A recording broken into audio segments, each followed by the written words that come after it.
Welcome to Late Night Chat with JT and Nico, episode 153, everybody. On the Neekster. Watch out.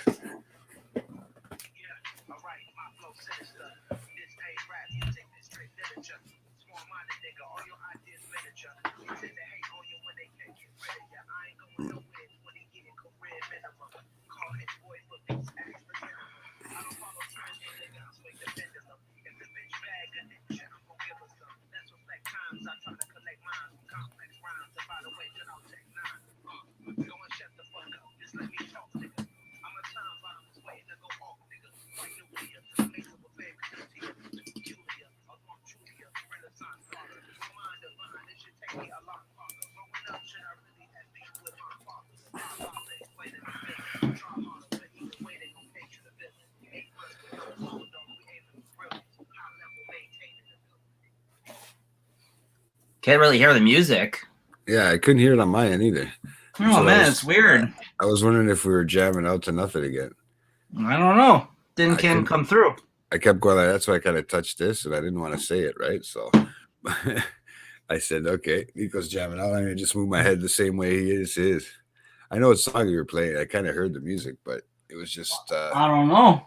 Came through a little bit low on I think on everybody. I was wondering if I was going to hear something. That's weird. That's weird that it came in pretty low. Yeah, maybe it's just how, because I'm hosting the show and Nico's got the connections over there on his side. Who knows, man? But we've done it like this before. So, how's everybody doing in the late night chat world, everybody? Oh. There must be something. Yo, I don't know what's going on over here. I can hear Nico, no problem, guys, but I don't know what's going on. The Neekster, what's going on there? He came. I don't know what I'm doing. He can't. Yeah, he's been so long since he's been on the show, guys. It's like, what the hell's going on, man? I'm not using my mic. My mic's not coming through. Oh, I can hear your mic. I'm just wondering. This is like something that's tripping me out too. So. Yo, apparently music's not working. The mic's not working. I don't know what's going on. I don't know. Yeah, guys, Julie, if you're in there and just post it up there and tell me if he's got the mic going, because I don't know. What's going on? What the hell? Sounds like he jumped off, guys. It's okay, guys. Maybe I scared him. He said there's a lot of room tone and he's not. It sounded like on my end, guys, I hear him perfectly. But it could be just something since his computer mic is close to mine, so. But guys, everybody, if we get it all up and running, yes, guys, it's the return of the Neekster. I think that's why I had to call him that a couple times, just so I can get him up and ready or hyped up for the show today, because it's the ultimate return of him to regular rotation, which is nice. So there we go. Let's see if he's coming back on with some echo and noise. Hold on, let me see if any of my mic settings are changed on his end. There, Neekst. Yo. There you go. I think you sound better now. Yo, it's the Neekster. Yes, Neekster. What happened? Yeah, all right, my flow sinister. This ain't rap music, this straight literature. Small-minded nigga, all your ideas miniature. They tend to hate on you when they can't get rid of you. I ain't going nowhere, 20-year career minimum. Call Hit Boy for beats, ask for 10 of them. I don't follow trends, my nigga, I swing the pendulum. If the bitch bag a dick shit, I'm gonna give her some. Let's reflect times, I try to collect minds from complex rhymes. And by the way, shout out Tech 9. Go and shut the fuck up, just let me talk, nigga. I'm a time bomb that's waiting to go off, nigga. Quite nuclear, amazing what fame could do to you. Too peculiar, although I'm truly a Renaissance starter. My mind divine, this should take me a lot farther. Growing up, should I really have beef with my father? But why bother explaining my feelings? Try harder, but either way, they gon' paint you the villain. 8 months with no phone, dog, we aiming for brilliance. High level maintaining the building, nigga, we making a killing. Alright, my flow sinister. This ain't rap music, this straight literature. Small-minded nigga, all your ideas miniature. They tend to hate on you when they can't get rid of you. A wise man told me that silence never betrayed him. Keep your mouth shut, cause niggas got ultimatum. Stupid situations, the tongue often creates them. The motor mouth nigga is Hey, brother, what's going on, man? What's up? What's up, man? That was a jam and a half, eh? No, I guess we got it all figured out now. Now I can actually hear you differently here, so it might have been your computer mic. Like it was some sort of swap connection of some sort. No worries, man. No worries. It's all good.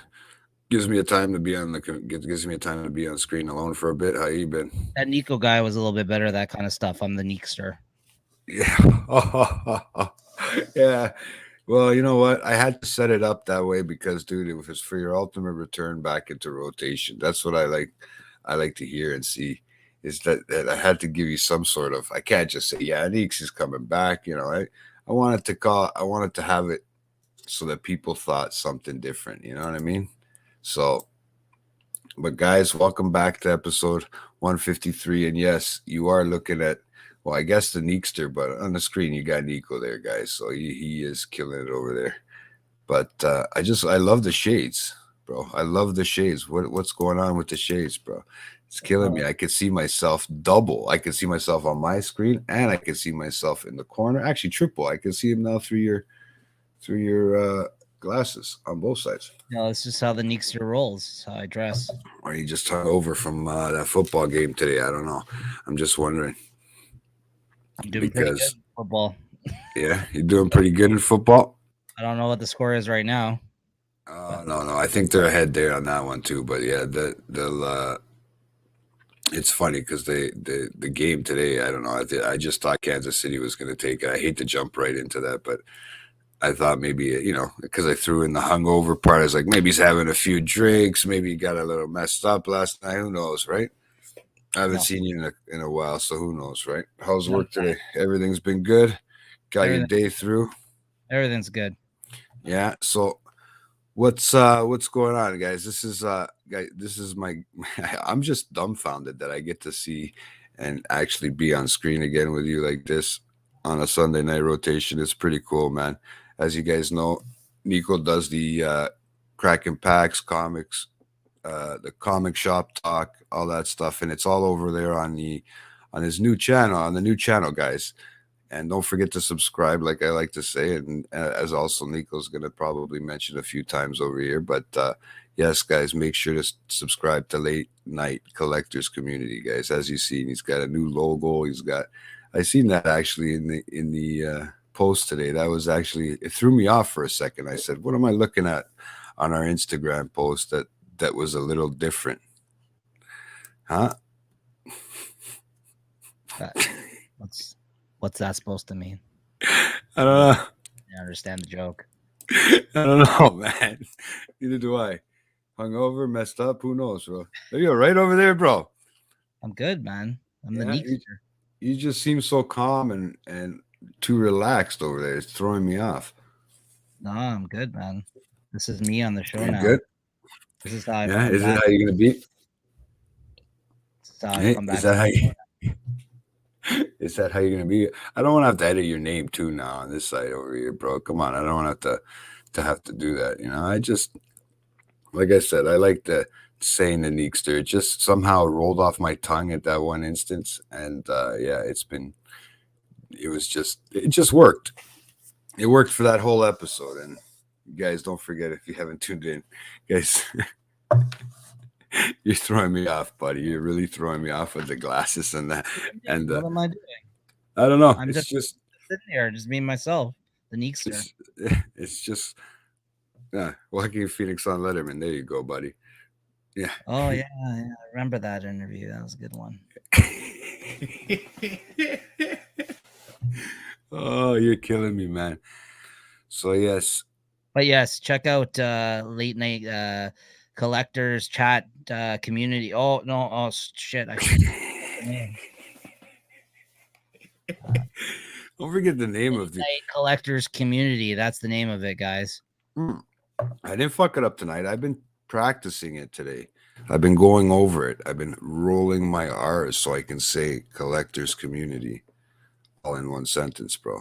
So Got I've the been big- practicing. like the Chappelle show. You see that? Collectors. You know what I mean? I've been trying, dude. I've been trying. I've been really Right, focusing. collectors community. Yeah, no, we got some good stuff coming up. We got a new Kraken packs coming next week. One that we just pre-recorded. You know, we got we pre-recorded that. And, Yeah. um, Come on, guys. Mess them up with the whole things. Mess them up with the comments like you messed me up, man. Yeah. With all the promos, like you messed me up, guys, in the chat. There's recorded a lot of shows this week. What a week of shows. I mean, all the way from last Friday with the country battle.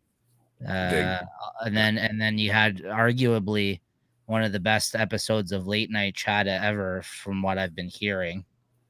I mean, you know, It wasn't me, bro. I do 110 of these things, and then apparently there's a better show that's done by Lewis and JT. Hey, that's the people talking, bro. That wasn't me, man. It was apparently the funniest episode ever. I caught some of it. I laughed a few times. It was pretty good. Yeah. No, But, I don't know what it was. Oh my god. See? But yeah, that was really good. Hey, Sal, what's going on? That was good. That's an actual big turnout for your return there, bro. Yeah, that was Friday, and then Sunday was late night chat, and then on Tuesday we had a episode of late night at the movie. That was pretty great. Or was that Thursday? No, I think that was Tuesday. Late night at the movies. That was Arv from Bruce with the crew and Arv Aficionado. I think it's called his YouTube channel. I don't really know. Arv Aficionado. Is that how it goes? Avocado? Yeah, avocado, bro. Arv Aficionado is his YouTube channel, so check out that. And that was on Tuesday. That was the what's going on? The goat. On the news. Yeah, and then so that was the second. That was on Tuesday. That was we watched Inglorious Bastards, and on Wednesday we did what was that? That wasn't Kraken Packs. We did something on Wednesday. Oh, the Bell Let's Talk, where JT played Beatles at the end of the show and got it removed for a day. You just said the word. Now we're gonna get this show removed for the day. Oh shit! You know those English guys. Then then Thursday we had the Kraken Packs, and then Friday you have the Killer Content, the first episode of Killer Content, and then you had Saturday you had Comic Shop Talk. What a week of content, guys! It was crazy. Like we had a fucking pop and show every day. And now the separation of the late night collectors community starts on Tuesday. Everything's going to be removed from this channel, 150 something videos. And that starts the late night collectors community as of Tuesday. That's where all those videos. So next week you'll be able to watch a new episode of Kraken Packs and a new episode of Comic Shop Talk. I think Wednesday is Kraken Packs, and then Comic Shop Talk might come out on Friday or Saturday. So yeah. That's where you're gonna see those new episodes of those shows on Late Night Collectors Community. Make sure you're subscribed to that one, guys. No, seriously. That's the picture. Shout out to Julie that was posted for the show today. That's for the new Late Night Collectors Community show, and so that was pretty good. But this week of content, I mean, there's nothing coming up this week, I don't think, of content on Late Night Chat Network. I don't think, because we basically fucking did it all this week, guys. I mean, we did it all. Balls to the wall. We did it all. There's that many things going on this past week. We have nothing next week planned. We have nothing.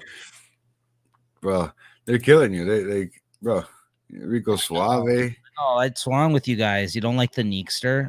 I'm not imitating JT. This is the Neekster. This is the only way I could come back, guys. I had to change my persona around for coming back to the show. I didn't want to.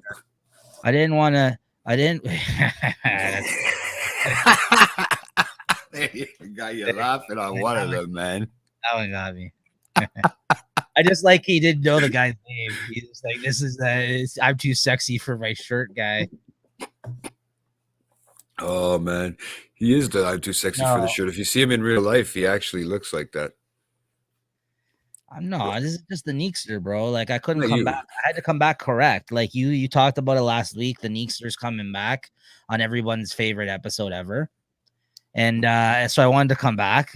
I wanted to come back the right way. I didn't want to come back, hey, retired, and at the end of this episode, I'm gonna retire again. I'm gonna come and go. And Yeah, that's what we're this is how I wondering. roll. This is who I am. That's what we're wondering, bro.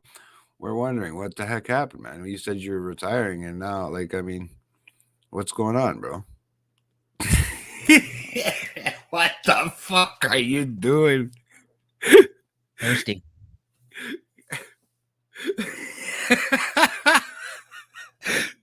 Oh, guys, was that just me, or did he just fucking have water pour down the side of his face? Oh, my audio equipment. I'm sorry, man. I can't help it, bro. I don't I'm know. good to go. I don't know what you guys are talking about. I don't know. I thought I'm gonna sit here and have a crazy conversation today, but no, I don't know, man. Look at this from the number one troll himself. No, full I don't know troll what you guys are mode talking tonight. about. I'm just doing my thing. I'm back on the show. That's what you guys wanted, right? I'm back, the Neekster.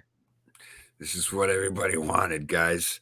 This is what you're gonna get, and from here on out, he's gonna come to the show like this. We're gonna let him talk for the first 5 minutes, or think he's talking or whatever, and then we'll figure out what the fuck to do after that. Because, like, look at him now. He's just in like heavy duty troll mode or something, man. But he's doing a good job of imitating me, which I kind of like. I think it's impressive, man. You know, he is doing a good job. Look, he's even looking at his phone over there. He's gonna take a selfie of himself. It's all good, everybody. Yo, Full effect. so what's happening, man? Late night collectors community. Eh, That's right. That's where I'm at. That's where you're gonna see me, guys. I'm probably gonna be recording some new. Thank God we fucking just got through this week of content. I did like 7 shows. No, seriously, I did No, the you movie did, show. bro. I did Crack and Packs. Like you did too. Never mind. I did Crack and Packs. I did the movie show. I'm doing this. Am I? I guess I am. I'm here, aren't I? They're doing this. There's that, and then I recorded 2 other Kraken packs like that haven't even aired yet, and the comic shop talk. I fucking recorded like 7 episodes this week. It's crazy. Did you get to record any of the gaming or what? No gaming, actually. That didn't go down. I played some gaming, but we didn't record. So unfortunately, too bad, because you know, it's always good to throw some of that on there if you can too, right? But you've been fucking doing so much this week. yeah, Like we said. Well, look forward to that now that the schedule is going to be freeing up on Late Night Chat Network. We'll probably have more of those gaming videos up, hopefully. So, because you know, you guys aren't going to see shows every day on the network anymore. Hopefully, maybe you'll see some clips and stuff that will be, you know, I want to cut up some clips if I ever find the fucking time to put them out like we used to before, like teasers, like best of clips from certain episodes and stuff like that. Yeah. Because it's not going to be shows every day anymore now that I've moved all the comic and card shit over to the other channel, right? But there is going to be something between the 2 channels. So yeah, you got to check it out. Yes, you got a good one right here, buddy. Maybe on 420.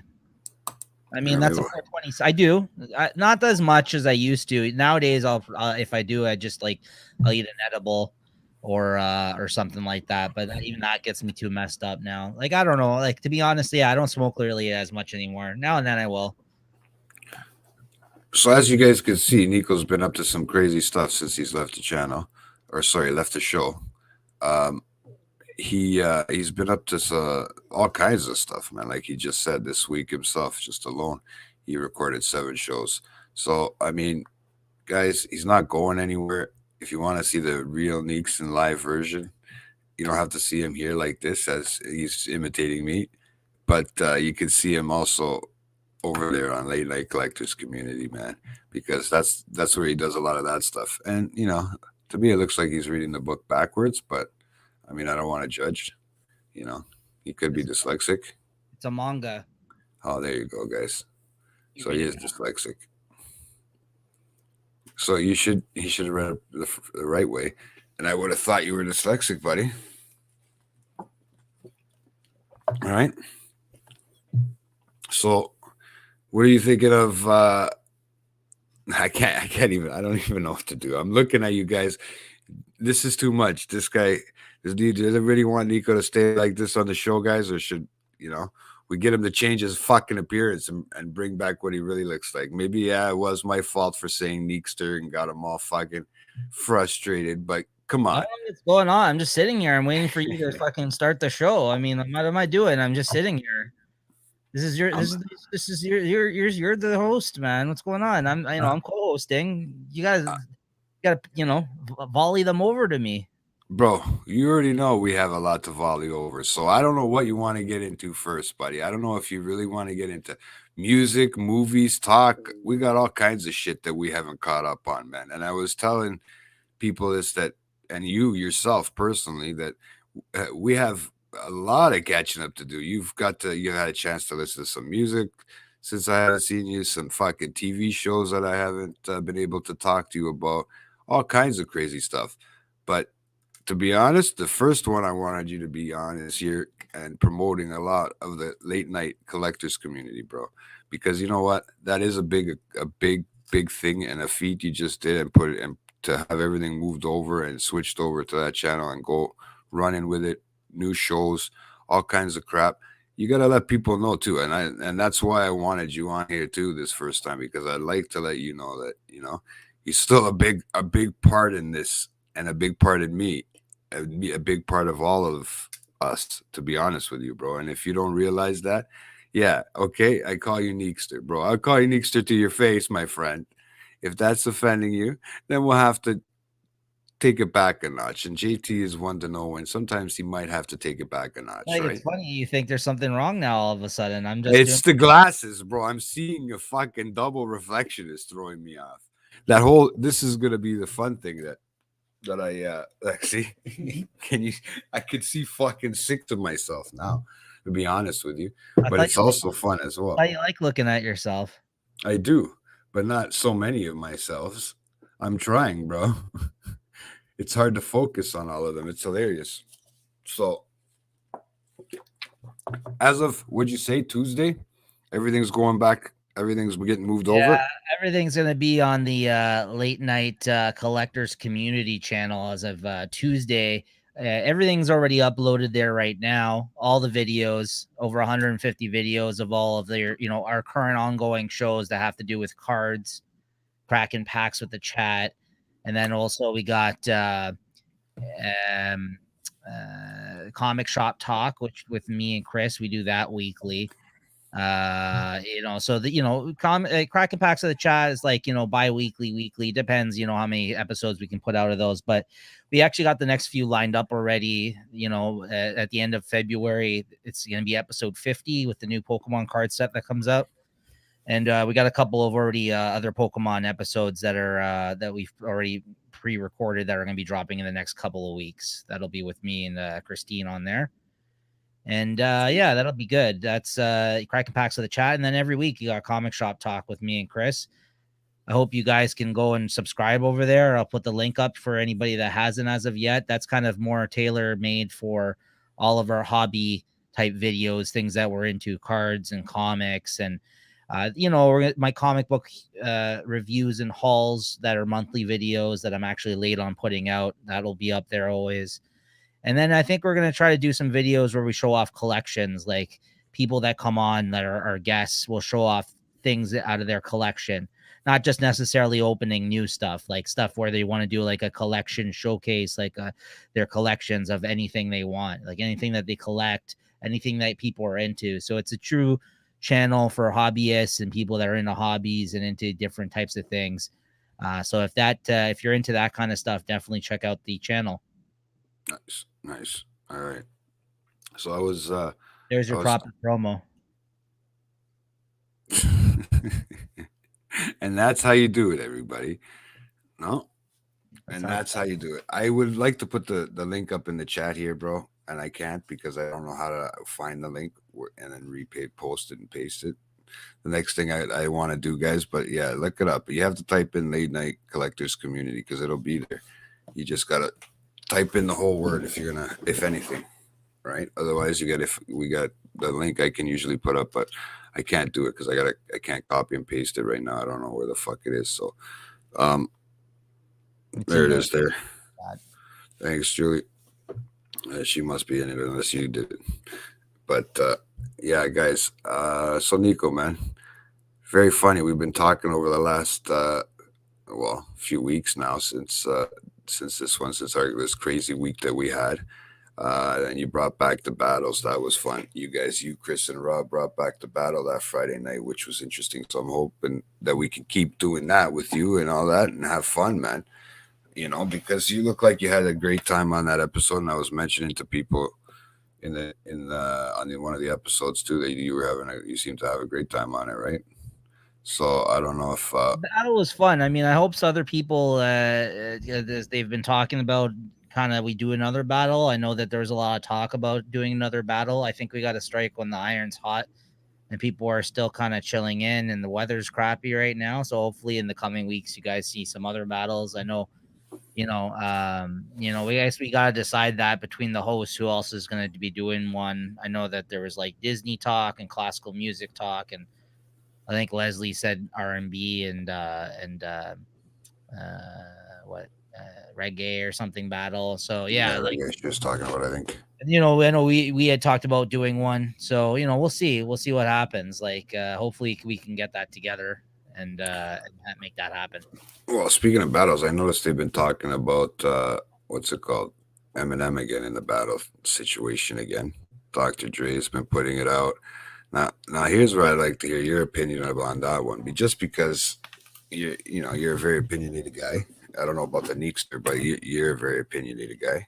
So what is your opinions on that one? Do you think it's going to happen or what? Because they've been doing it a little to the point where they've actually released a video. Dr. Dre took a snippet out of something and put it up on the Instagram, right? So I was wondering what you thought of that. I don't know. I just went crazy into that because we started speaking about battles. So I figured, you know what? Let's get into this topic because let's get to some music.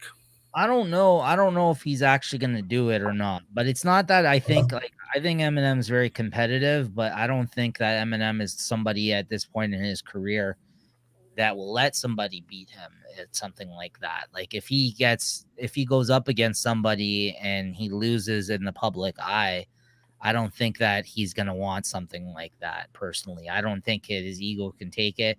I mean, look at the way he treats people on his tracks. He has to fucking out rap every single person. Really is just competing against himself now at this point on these songs, right? Like, so I think that will he actually face somebody in a battle like that? I don't know. It's hard to say. I know recently they're just throwing, because two guys that have been looking for an opponent that they can't peg down. I saw there was a conversation being had about him and Busta Rhymes. I think that's a bad matchup. Somebody else, I think it was on the Breakfast Club. They were maybe talking about it being a bad matchup. It was one of these guys, one of these podcasters or radio dudes are saying they think it's a bad matchup. And I have to agree with that because I think Busta Rhymes is from an older era than Eminem. Like he was doing it long time before Eminem even started. Right. So at least on a,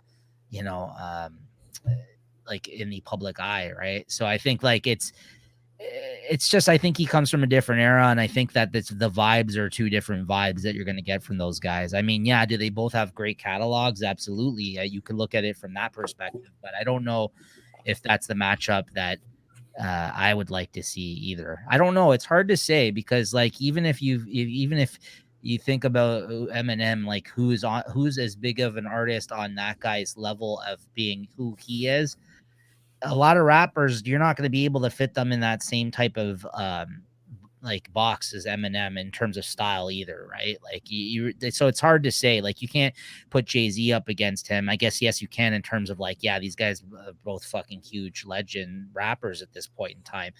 But Jay-Z's catalog has way more depth than Eminem's, to be honest with you. Like in terms of like the different types of songs he's done. So I don't think you're gonna get like you're not, Eminem. He's got like, he's got some of the slower bangers and stuff like that where he's singing, or he's got pop stars on them, but he doesn't got like You know what I mean? Like he doesn't have like any R&B-ish type songs. You know, he doesn't have like there's certain things that they play that they're doing during these battles that are crowd pleasers that this guy's not going to be able to bust a song out like that. Like it's going to be weird. Like honestly, like, and that's coming from me, who's a huge Eminem fan. I'm just saying realistically, I'm not dissing him. I'm just saying it's going to be hard. It's going to be hard to match him up with anybody. I don't know. What do you think? Well, I think with to correct you on, I think that thing was, I think it was Crooked Q that Crooked that I was podcast. saying, Crooked yeah. Yeah. So I think it was him that was saying that it wouldn't be a fair matchup. I think because of that thing. I mean, I'd like to see it honestly of some sort, but you know, the way you said it there about how maybe he doesn't have to lose in the public eye and stuff like that or whatever. But I think even Bizarre and those guys were saying, they went off and started saying stuff like about the kind of pressure that he's had to deal with when he's dealt like under pressure like that. So I don't know. I mean, it'd be nice to see it happen. I think that they would, if they did make it happen, they'd make it happen with somebody that, maybe he can probably at least match, if not anything, and like keep the whole, let's say versus battle hype instead of, one beating the other or the other beating, you know what I mean? Because I don't know if at the end there's 100% winner. I think it's just who vibes better to what and in the public's eye. Because I don't remember them counting each song like that they play. I also saw recently, like I think it was 50 that said it. Somebody was saying that it was like played out and they don't understand why they're still doing it because it was more of like a peak pandemic thing to do. And I kind of agree with that too, unless we're going to recycle like old acts that people aren't really checking for anymore. That's not true. But he didn't. No. That's you know what though? I will say at the time, the hype that was going around with MGK coming off of that track, Yeah. I gotta say that's one of the better disses that anybody's ever actually made about him, because most of them have been garbage and they've been against people that aren't really rappers. And even though he's not really a rapper anymore, I guess, but he was a pretty sick rapper when he was rapping, in my opinion. But that track was good where he dissed him. I don't think he beat him though. And again, it's all about the optics of it at the time, right? Like I know, like I will admit that was a pretty fire song that he came out with against him. I agree. I just don't think he beat him, right? But and that's coming from me because what he did 2 songs in response to him. Was there 2 songs?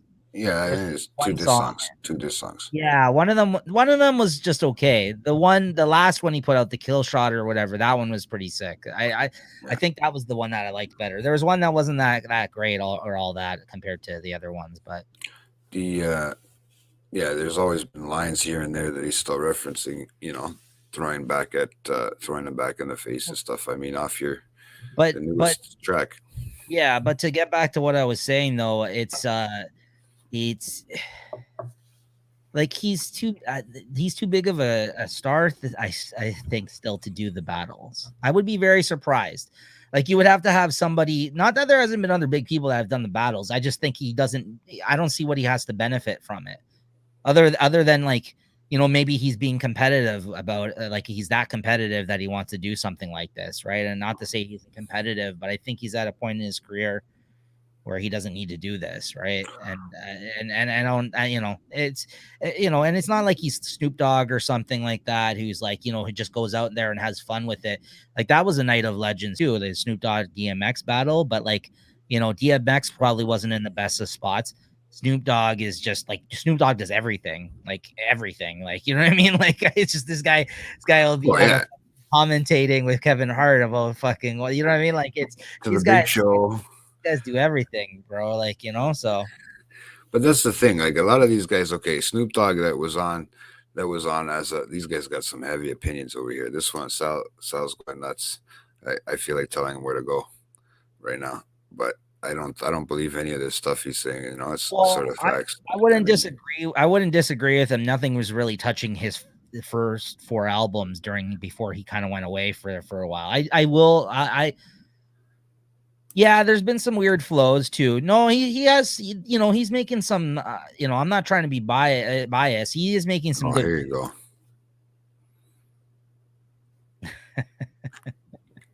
You know, that does sound funny in a way. That does sound funny because I just did hear the newest Lil Wayne album too as well that he put out. I don't know if it was just the EP or I if think it was a that's whole album.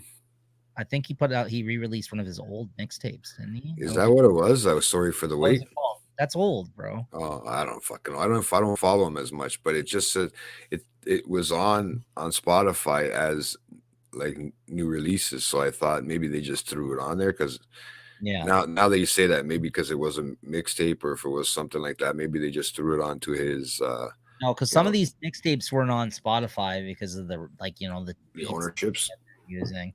Yeah. Eh? So they had to get cleared and stuff like that, and everybody had to make money, right? But honestly, hold on 1 second. Hold on. Okay, you go. This guy's tripping me out. I don't know, guys. Is the regular Neeks got to come back, or is the Neekster got to come back? Because I don't know what this guy's doing. He's got no opinion in some ways. He's trying to imitate me and be funny. I don't know if it's working, guys. But yeah, he's right there. Here he comes. Hopefully he doesn't have his hat on. I missed the guy, but I think the thing is when I said the Neekster thing, it was no good, so I take it back. Hey, what's going on, man? There he is. Yo, sorry, I just had to kick that Neekster guy out of the room here. He was starting to annoy me.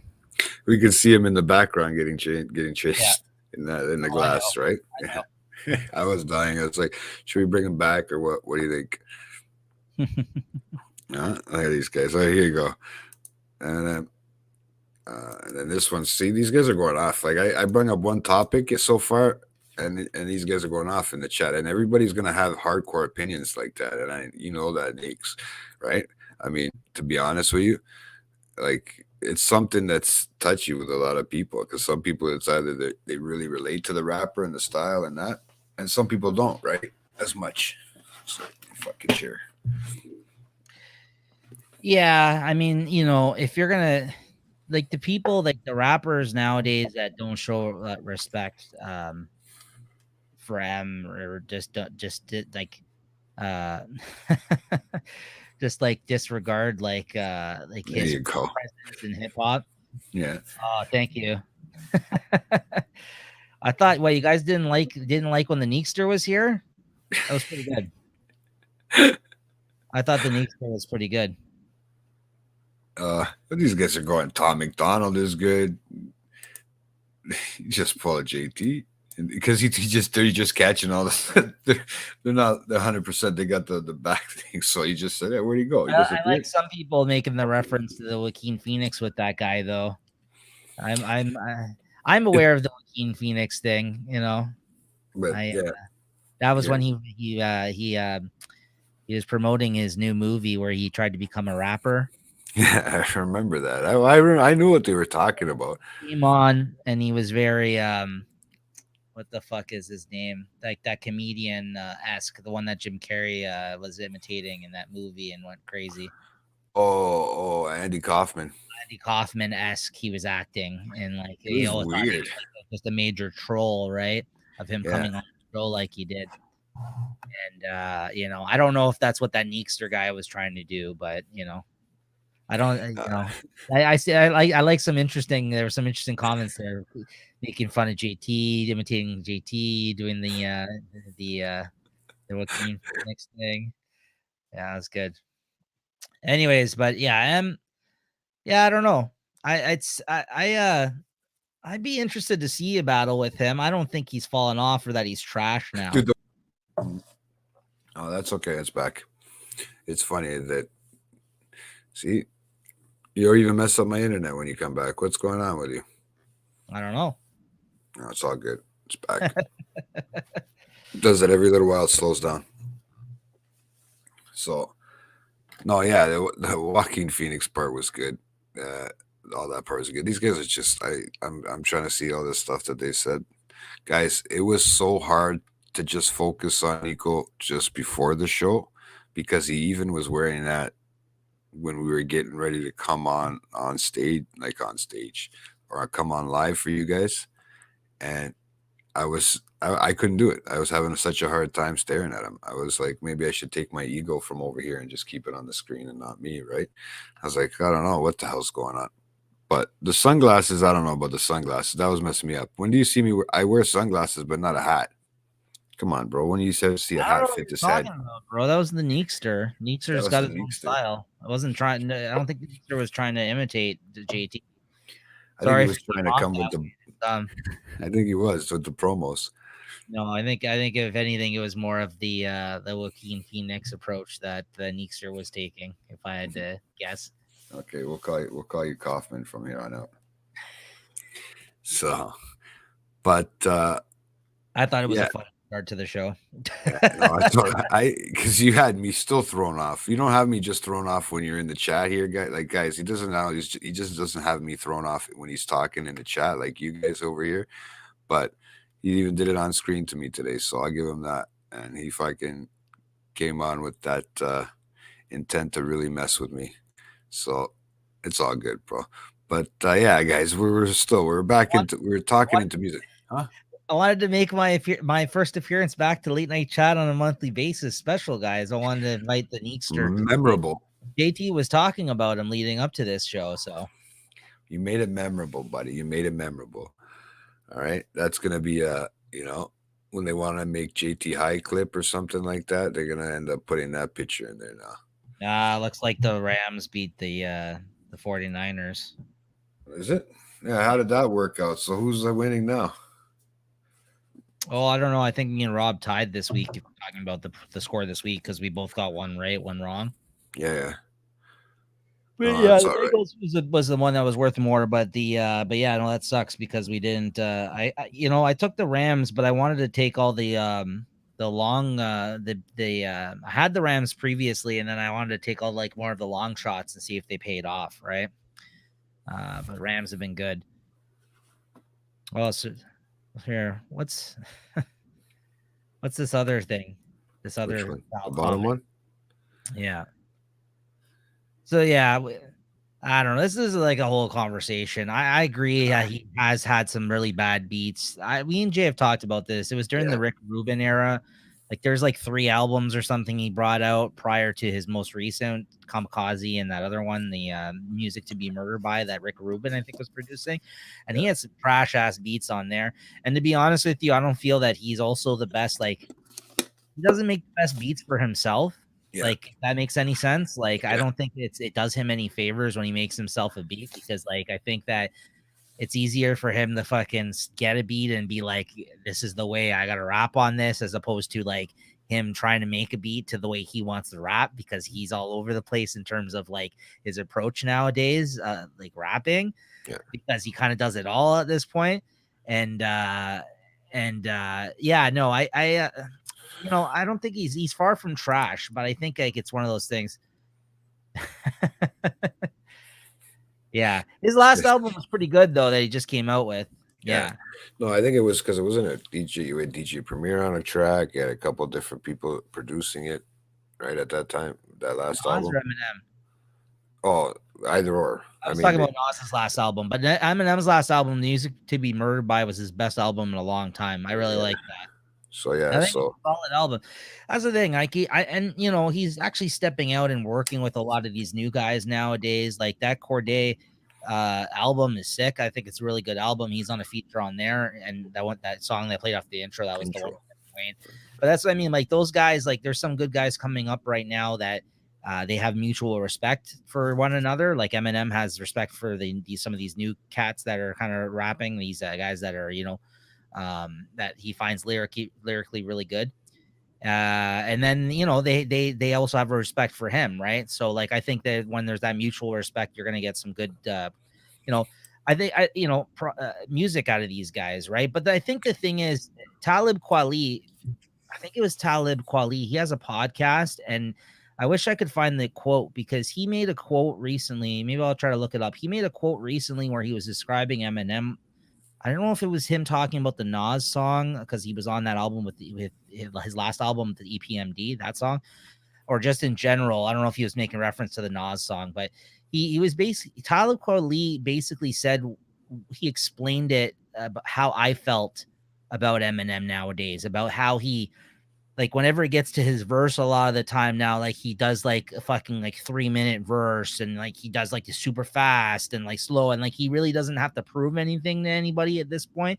So he's really just trying to outdo himself on the songs now that you hear that. But like, unfortunately, it does a disservice a lot of the times to the song or to the artist, because he's not really rapping on like their level. You know what I mean? Like, it's like it kind of is a detractor from every, like, he's not the best person to collaborate with on a song and like anymore, I would say. No, For that He's- reason. Like, it's unless cool. it's like a chick or something like that, and he can flow and jam with them like that, you know, like the Rihanna stuff that he had done back in the day and that kind of shit. I think he can continue to collaborate with more women, if anything.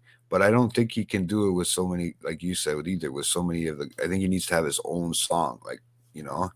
Even on that Corday song, I love the Corday part, but then Eminem did his thing again. Right. It's kind of like, no, M is sick on that song. Don't get me Yeah. wrong. But like, it's like, here's a Corday song, okay, and then here's Eminem's verse, and like, it just feels like it's two different.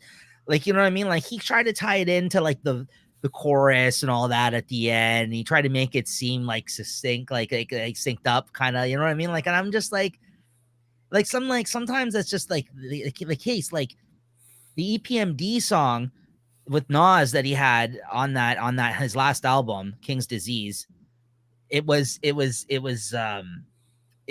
sick. Like, that was a sick song. Nas, I preferred Nas's verse on that song way more than Eminem's, because Nas came and the way he was rhyming was on beat, like the EPMD guys, like kind of like, you know, like rapping like them.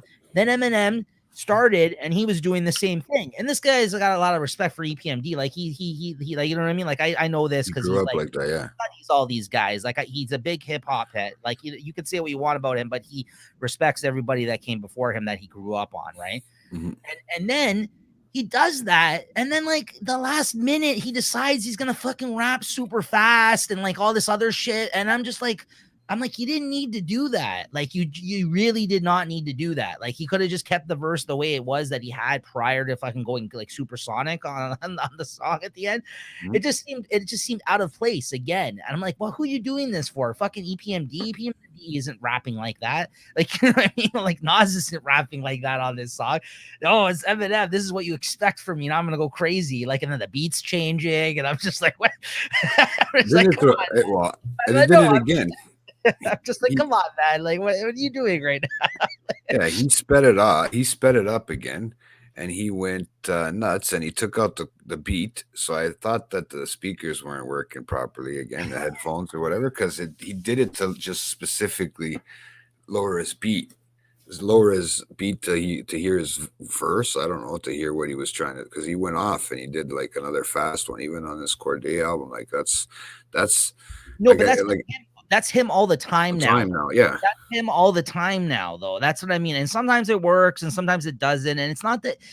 And then if you sit there and you say that the verse is shit, and a lot of times it's not shit, but I can sit there now and arguably say, though, that it's not always the right type of, like, it's not right for the song that he's doing it with the other artists now, though. Like, it's cool. That's a notch on their belt. They could say, hey, I got a fucking feature with Em. But like, really, if you're gonna stay true to, like, if you're a fan of this artist and he's doing his thing on this song, and then fucking have an Eminem like rapping for fucking 4 minutes at the end of it, you're gonna probably like the other artist on the song more than you are gonna like the Eminem feature, because that's just Eminem around there, right? Like, it's just, you know what I mean? It's weird. Like, I don't like, I like that he's doing these features with some of these younger guys. Joyner and him, I thought, actually flowed pretty good together, like that kind of, because he's kind of a rapper.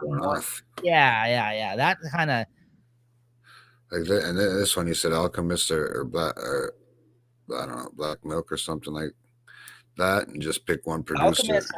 I mean, he's worked with Alchemist. He's worked with Alchemist. See, but he's right. Like, Alchemist will just do straight like hip hop, like underground sounding beats for him, and then he can just fucking go off like with the weird flow, like what he's saying. Like, those guys, that's what you need to rap on, is those type of beats, like kind of just go off like that, right? Faster beats, uppity beats like that. Like, I mean, he's got no, but I mean, he's saying this comment and that they can go without him. Snoop says, but they're doing a Super Bowl together, the halftime show, so there's going to be, they work together before. It's not, maybe he can go without it in his playlist, is what he was probably trying to get at, right? Like, because I think he said that at one point, that he can go without his playlist, right? He needs to go the route of 444 route. Here it is. So I've always had this. I think you've heard me say this opinion before, and I may have even said it on the show before. This is how I felt for a while, and this is just me trying to not be as biased towards his music anymore, because as I've grown, I kind of listen to a lot more, even newer artists and stuff like now. And there's still a lot out there that I don't keep up with, that I don't actually take the time to listen to. But I just looked it up and I found it. Now this is what I had read. That Talib Kweli kind of, I'm not even like the hugest Talib Kweli fan, but I seen this headline of him talking about him, and he has a podcast, and he talked about this on the podcast, and like he put it so perfectly, like the way what he was trying to say is what I've been kind of trying to say, or have been saying a form of, like, for a while now. So he says, when I read this, I was like, yes, this is exactly what I meant. He said, and this is the quote: "The funny thing about Eminem is I don't know the names of bigger Eminem records, the ones he has with Rihanna and certain other records he has, but these records are played on the radio all the time. But what's funny to me about Eminem is it doesn't matter how pop the record is. He has a lot of pop records with pop production, right? It does matter how pop the record is. He is an MC and is always trying to impress MCs. So sometimes, I just be honest, it sounds out of place to me. Sometimes the record is so pop, and whatever the hook is, he's just barring them out. And he's like going so hard. It's like that EPMD record on the Nas joint. And I had said this even before I read this about that song, because it really seemed fucking out of place. So when I read this, I was like, yes, I'm like, this guy gets it. It was like, yo, okay, EPMD is rapping, Nas is rapping. Everybody understood the assignment.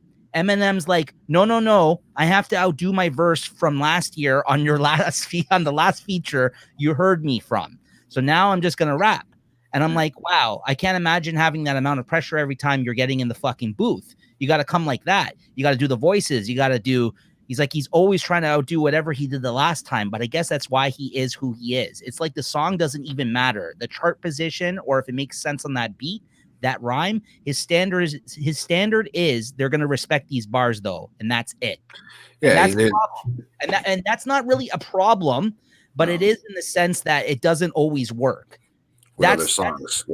That's what I was trying. That's all I really want to say about. And he got it. He hit it right on the head. Like, honestly, like that what he said there is exactly how I feel about Eminem. But it is so true, the way. In today's climate, though, he's only trying to fucking outdo his last thing, and that's what I mean. Like, it's hard to sit there and say like that verse is trash, because 99% of the time I don't really think it is. But it's just that he's not really doing a service to the music. No. Like, you know what I mean? Like, that he's making. And then it comes off that he makes bad music. And that's why you get comments like you're getting in the chat that he's trash and he hasn't come out with something lately. Yeah. That's good. Unless it's something on his own album that's tailor-made for him that he's put together, it's not, you're not getting your best Eminem at this era in time with the newest with the rappers that are out these days. It's true. Well, he's his own worst critic from something. Like, he's his own, you can just so tell that he's his own worst critic in that sense, because he wouldn't have to say, okay guys, I still got what the booth's made of, and throw it in at the last part of the song, right? Like, I can get in the booth with any of you guys, just remember that. And he throws it in that's what it sounds like, he throws it in at the last part of that verse. You know, if he did without that last part, the first part of that verse would have probably been fine enough, good enough. But then by like he says, and like you said, by him coming out and doing that over thing, like, okay, we know. So now if you're gonna keep doing that every time, maybe it is time for you to step up in a battle. Yeah. Right? Yeah. You are 50 years old. So you know what? Step up in a battle, and if it happens, it happens. If it doesn't, it doesn't. It ain't gonna take away the fame you've already made for yourself. Right. You know? Well, that's what I mean. Like that that quote though, like he really tapped into what I've been trying to say, and he gets it. Like he's right about what he said, and he's not trying to diss him. He's trying to say like he's so fucking good at this point. He and he respects MCs, and he wants MCs to respect him. He's like a rapper's rapper at this point in time. You know what I mean? Like he's a seasoned vet. Like he's not trying to impress people other than people that respect how to rap or lyrics or the way he constructs a verse or the multi-syllable fucking bullshit he's doing. You know what I mean? Like that's the type of shit that he's in. He's a rap nerd. I don't know. I have seen you go pretty. You've made some crazy like bias statements about him in the past. Like, I don't know. I disagree with you there. I disagree with you too, bro. I actually really like what he's been doing the last couple of albums, as we've talked about here on the channel. I like him a lot. Yeah, and yeah, you've actually pulled me towards that a little bit more too in that sense. You've pulled me towards a lot of different music this year. That's why I was trying to get into the Corday one, and then these guys went off on the friggin' Eminem talk and the Eminem chat, and it started going crazy. And I like it. Don't get me wrong, but it can be a whole show in itself. To be honest with you, arguments. I just wanted to highlight that quote because I thought it really kind of had a lot to do with what they're saying in the chat here too, right? Well, but then it reiterates, the fact that on the song that he's doing with Corday on this last one that we did for the intro there. No, was it Parables?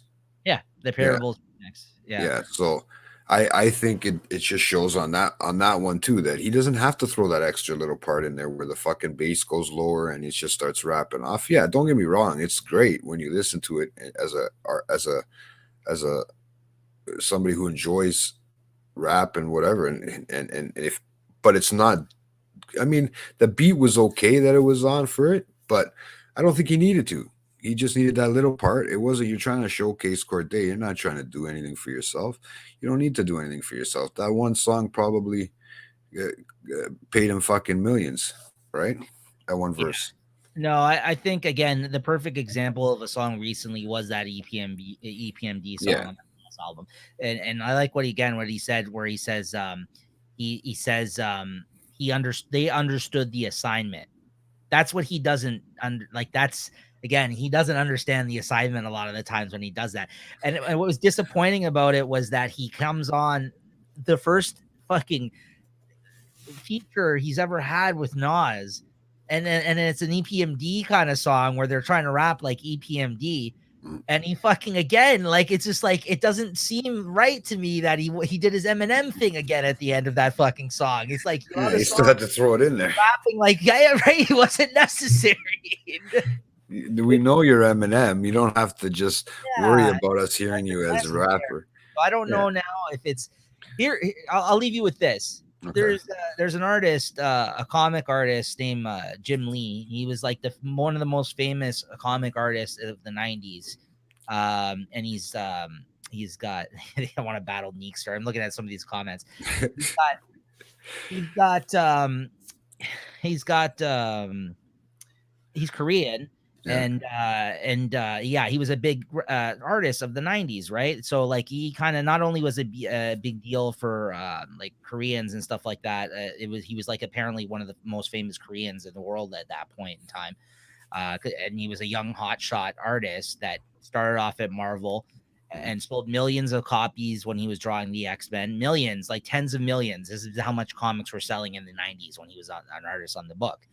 And then they went over to Image. They started their own comic company, and they sold whatever millions over there too. So he did very well for himself in the 90s. But anyways, his certain style, he wanted to branch out and try different styles at some point in his career, a little bit after that point when he broke out with that style. And he had refined it, and he made it his own. And that's what everybody's seen as his style. And the reason I'm saying this story is the fact that he went to go try a different style, and people didn't like it as much because they were used to his having that signature style that they would look at it and be like, oh, that doesn't really look like Jim Lee. And it was, but he was trying to branch out and do something different. But his own fans wouldn't allow him to and be successful in doing another style, because they were so used to and in love with his own style. So he talked about this in an interview one time that I heard of his, and it stuck with me because he said, I can no longer commercially do other stuff. I'm kind of stuck to this type of style because that's what people expect when they hear me. So I don't know if that's something with when they see my work. So I don't know if that's something that Eminem thinks he needs to do now because he's Eminem, or like I'm, you know what I mean? Like or this is how it keeps things interesting for him. So you know what I mean? Like if this is what he wants to do and it's making him, obviously it seems like he's enjoying it still, and he's at a level that he's at, and he's at an age that he's at where he can allow himself to do this kind of stuff. I just think it's gonna, like, whenever he does actually drop the mic, whenever that happens somewhere down the road, people are always going to question some of the quality of his work this second or third act of his career that we're in right now. You see what I'm saying? So like it's some of the quality maybe, but unfortunately, because you're kind of a prisoner to your own style and people expect that thing from you, same with artists. Whenever they put out that album that's a little different from what you expect from them and it fucking bombs, and then people are like, well, I just put this out for myself. Wasn't for the fans. And fucking fans will shit all over it. And then every now and again, you'll get somebody who was like, you know what? That one was a little different. And that's why I like it. You know what I mean? Like it's like the Quentin Tarantino thing I was talking about on the show this past week when I was talking about that his one movie there that's different than all of his other films. And that's why I like it. Right. Like, so like, it's just interesting. That whole mentality about it is that people come expecting a certain thing from people once they actually get used to something that they enjoy from that person. And if they ever try to break out, there's a lot of fucking people that are going to be lining up trying to talk shit about that. And it's not right. It kind of, it strangles creativity. There you go. So this kind of closes up that part too. It's true. It kind of is true. It is like a brand now. Right. And plus he's battling his fucking, he's like always battling himself. This is a Slim Shady character. Maybe he's got his own demons in his head. Like any artist, you got to be a little crazy to be that perfect, like that much of an artist. You know what I mean? To be able to be that creative, you got to be a little crazy, right? I would think, regardless, somewhere in your head, either excessive compulsive, either, like an attention thing or something like that, to detail and stuff like that. But yeah, man, you're so right. Like he's always he seems to always be battling that himself, and you're so right. But I didn't want to get into that crazy of a thing with it. I mean that was a kind of deep dive into it. Yeah, got to go where the conversation leads you sometimes. Yeah. These are the type of conversations we used to have when we used to do the show, right? Yeah. So I was trying to bring it back there a little bit because sometimes you go down those rabbit holes, you turn around and fucking you're almost 2 hours in and you have like all these things written down you can't even get to, right? So I go ahead. I got like a flashback. I felt like we did this episode already one time before. It was just like, except for all that weirdness with Neekster at the start. I don't know what that was all about. Somebody wants you Neekster to challenge Eminem, and it was going nuts over here in the comments. These guys, Don't worry. I think that'll be the last time you see the Neekster for a little bit. Maybe once in a while he'll pop back up again. Depending what show he hosts, No, he going on to So no, I was trying to get into that Corday album because we had talked about mentioning saying that we were gonna listen to it and started discussing breaking it down a little bit. I like the Corday album a lot, man. I've been listening to it. I don't know about your feelings on it. As you know, I was a big fan of his last album. I think it took too long to put this album out, but I mean, like, if he's like going from like a perfectionist angle or kind of like he wanted to kind of build up a good track list with some good artists on it, like he did in this one. I like the statement he also put out, like I showed you, Jay. I sent it to you, where he actually made a statement the day before the album dropped, saying to people, when you listen to my album tomorrow, please listen to the songs in the order that they are in on the actual track list, because I wanted the experience of you listening to it to be set up that way, because those are a lot of moments that I was going through in my life that kind of I'm touching on in certain songs, like I guess the way that they were arranged. And I thought that was so, like, that kid's really young, and I think he has so many years on him. It seems like mentally, or like the way he acts, like he's very mature. Like, you know what I mean? Like he's like a, you know what they say about like an old soul or something. I don't know. That guy, he makes statements like that, and he says things on these songs where I'm like, this kid's so young, but he seems like very wise for his age, honestly. And I was just like, I appreciated him saying that. And then you look at some of the features on this album, and again, I was just impressed. Some of the people, he has young and old people on here, but people that are respected. You know what I mean, in the rap game. So like, you know, he had Lil Wayne and Eminem, but then he had Gunna and like I think Little Baby. Who else did he have on this album? Like he had like her young. and Oh, there's somebody on there with Gunna, if I wasn't mistaken. I know it's hard to Yeah. remember all that. I don't have the playlist right here. It's on my Spotify. Yeah, Gunna's on here, Little Dirk's on here, Freddie Gibbs is on a track. Yeah, Roddy Ricch is on a song.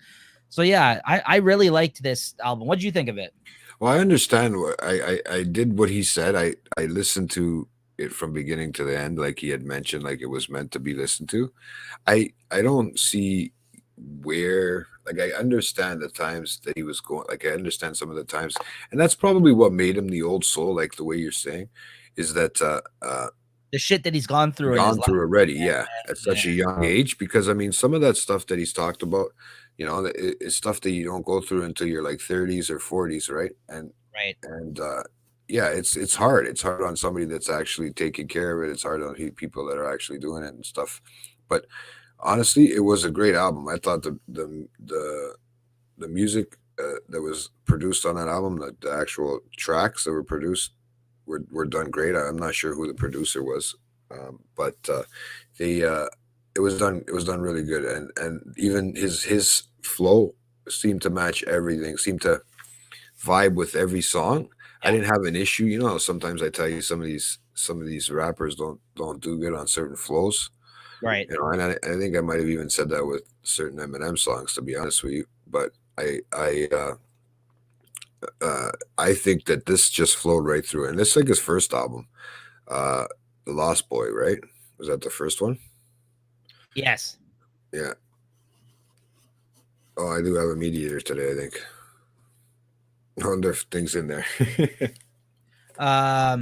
Yeah, no, The Lost Boy was his first album, and and that was actually sick. That one was good. I mean, if I'm going to compare them, at least right now, unfortunately, I think I prefer the last album more than this one. But that's not to say this album isn't good. And I haven't really sat with it as much as I had the last album either, because the last album came out early that year. And then by the end of the year, when we did our best of list or whatever, I think it was my number one album that year or something. Like that was like, it stuck with me all year. And that was like right after the year, I think that Joyner's album came out. Like, so that was a really good year for me about it being introduced to new artists. And the other, and you know, the thing too about this guy, he was part of that YBN crew, whatever, with a bunch of other guys. And then he left that crew. And now like, he's kind of just out doing his own thing. And I'm telling you, like, I just think he was too good for those guys, like, quite honestly, because I don't think if he had stayed in that current position he was in prior to leaving and doing his own thing, he would have these features like an Eminem feature or like a Lil Wayne feature or any of this other shit, right? And it's a good album, so I definitely suggest people check it. Called From a Bird's Eye View. Corday's the artist. Really, really good album, and yeah, the beats are good. He has good features on it. Even a lot of like the ones that don't have features that are just him and stuff, if you're listening to the lyrics or like even like you said, his rhymes work really well with the beats on it. The production's well done. He's saying a lot of stuff, and like it's surprising for such a young kid, honestly. Like that's what. And if you follow the story, Jay, like the Lost Boy, like at the end of the last album, he was saying about how he was lost and now he was found, like he's found, right? Like he kind of, he had been through a lot of trials and tribulations in his younger years. And that, then he was working them out on that last album. And then this one, it's kind of like, I think the whole perspective of From a Bird's Eye View that he's trying to reference is that now he's kind of like moving up, but he's still kind of experiencing things. And again, I think he's just from a different position now. He's kind of, he's looking down on, you know what I mean? Like that to me, that's kind of what he's saying, and with the title, at least that's what I got out of it, because now he's coming from it from a little bit, having a little bit more experience, but again, experienced life, and you know, again, talking about some of the things he's gone through these past few years, right, and writing himself. Yeah, these guys are having a friggin' argument over Drake and thing over here. There's gonna be a battle in the chat. Don't worry, man. There's gonna be a battle in the chat over here. But they I mean, they got some good opinions. But well, it's good to see that we spark up that conversation with this kind of stuff, right? It's good to see that go off in the chat. So, oh man, they've been, yeah, it's funny to see that kind of stuff. But I haven't seen that much interaction over one topic there. Yeah, in quite a while for these two. They're just going back. I'm glad to hear that you liked the album, though, man. It was, I did enjoy it. Yeah, it was good. No, I mean, I haven't really listened. There's not much else that has been out. I tried listening to the Gunner album, and that didn't. I listened to that. I don't know if it interests me as much. I didn't have a full opportunity to listen to. You're not into Pushing P? Pushing P, no. Is the big jam, right? I know this. I know the stuff on the album, but I didn't actually listen. I was focusing more on the Corday album at this moment. Right? I'll tell you what to focus on next month that comes out. The fucking Conway album, finally. God Don't Make Mistakes comes out at the end of February. That's the Shady debut and possibly only album he's going to put out on that record label. But this is the long-awaited album. I'm really looking forward to that one. He really better bring it on that, because now Benny's running around talking about he's promoting his Tana Talk 3 or whatever. Like he's mixtapes, and the other Tana Talk fucking mixtapes were sick, man. So like they're gonna be like, it's been a while since Griselda's put out some projects now, like individually. So I'm interested to see like what comes from those two guys, but especially Conway though. I was more of a Benny fan before, but Conway is sick, man. Like Conway's another guy that's been putting out a lot of interesting features with people, and I'm looking forward to see what a Shady album sounds from this guy. Not that it means anything anymore, I feel like, but I'm interested to see that. Like that's an interesting thing that they have him on there. Yeah. And when's it supposed to be released? Is there an actual date yet? Yeah, did they say it? I think it's the last week of February. I'd have to check, but I think it's. I knew it was coming in the first quarter, right? 25th? I just wasn't sure. Yeah. I think it's February 25th. If I'm not mistaken. I heard rumors of fucking 50 Cent going, if he makes another album, it'll be his last one, right? Which I can understand. I can understand, yeah. I mean, I wouldn't be against that. I mean, I'd be into that, but I don't think he, that's if he actually wants to go through with that. February 25th, yeah. God Don't Make Mistakes is the 25th. Yeah, no, 50's just he's just a totally different person. Like he's a totally different style and everything right now. Like, I mean, he hangs around totally different people. You know what I mean? I don't think he needs to come out with an album. Don't get me wrong, it'd be fun to hear something that we haven't heard in a while, but I mean, I don't really think he needs it right now in his life. He doesn't need to go back to that road. He's gotten so far doing so many other things right now. It's just like they're smart, like these other guys like Snoop and stuff like that. They just get on all kinds of TV shows now, and everybody starts to have a great time, which is understandable, right? Who's this Tom McDonald dude? I don't know. I heard people thought I think it was brought up during the country battle. He's like a country guy or like a white dude. I don't know. Yeah, I think he's a white dude. Yeah, well, I thought he was trying to say Norm McDonald at first, but then I was like, no, rest in peace, sorry, but no, I didn't know what the heck what they was talking about. But yeah, I think that's what he sent me a YouTube video one time on it. And it's not that bad. It's just a different style of rap. I don't know if it's gonna ever go. It would never go like, I don't think, on mainstream stuff. I'm not 100% sure if it would. Some of the stuff is questionable that they talk about, right? But for certain people, I got the controls on my ends too, apparently. Yeah. That album, the best album Conway ever made. He's been hyping that shit for so many. He has been. Yeah, I mean, they haven't really. I don't think they've been good collaborators, Shady, in that sense. I know that what's his name dropped that album, and then he fucking pieced out even before the album had dropped. Yeah. What's his name? Their manager there. Westside. West. Yeah. No, but I'm not a huge fan of his, anyways. To be honest with you, out of the three of them, he's like my least favorite. Mm-hmm. But he he has fans. So yeah, West Side, exactly. So when he dropped that shit, like he had already pieced out before the shit even dropped, because he felt that they weren't promoting the album as the way they should. Because these guys come from the background of them self-promoting and doing all that shit themselves with West Side Gun, right? He was the guy that kind of set a lot of that shit in motion for them, right? So for him to turn around and say that him signing to that record label, that they're not really doing him no favors, I can't disagree with him in that sense. If that's the background, if that's where he's coming from, you know what I mean? Prior to signing, and then he's saying that, like I didn't really disagree with him, and so I was like, you really don't need the shady records. Like, you guys have your own thing going already, right? Yeah, this is true too. Yeah. Yeah, he does say that. He's like, yeah, I just went in one night and recorded this whole album. Like, 2 days, yeah. Oh yeah, it's you just made a bunch of gun sounds and fucking dropped some fucking like one-liners, like yeah, boom, boom, boom, boom. Hey yo, that's like every song. That's like the whole album. Hey yo. I think he's the only one I know that's a little bit more crazier than when it comes to that kind of stuff than DJ Khaled over there. I mean, you can't just listen to his. He doesn't. Yeah. He just. All right, I'm gonna put a record with a bunch of different artists together, and then what I'll do is I'll just throw a bunch of ad libs in there, so they got to pay me every time. Yeah. Right. Yeah. Oh. But then he turns around in the same breath, and then he says, I am not really a rapper. He just puts that out because he kind of had to get involved to like push the Griselda brand. So like, I don't think he needed to do that. Yeah. I mean, he could have. Yeah, no, but it's they're all there's the whole Birdman aspect of Cash Money, right? So like he Birdman shouldn't have been rapping either, but like he had catchy songs. This guy not so much, in my opinion. But you know what I mean? Like but he has fans. He has fans. I'll tell you one thing: the production on his albums is always really good. Like that's the thing. It's not like he's not putting in.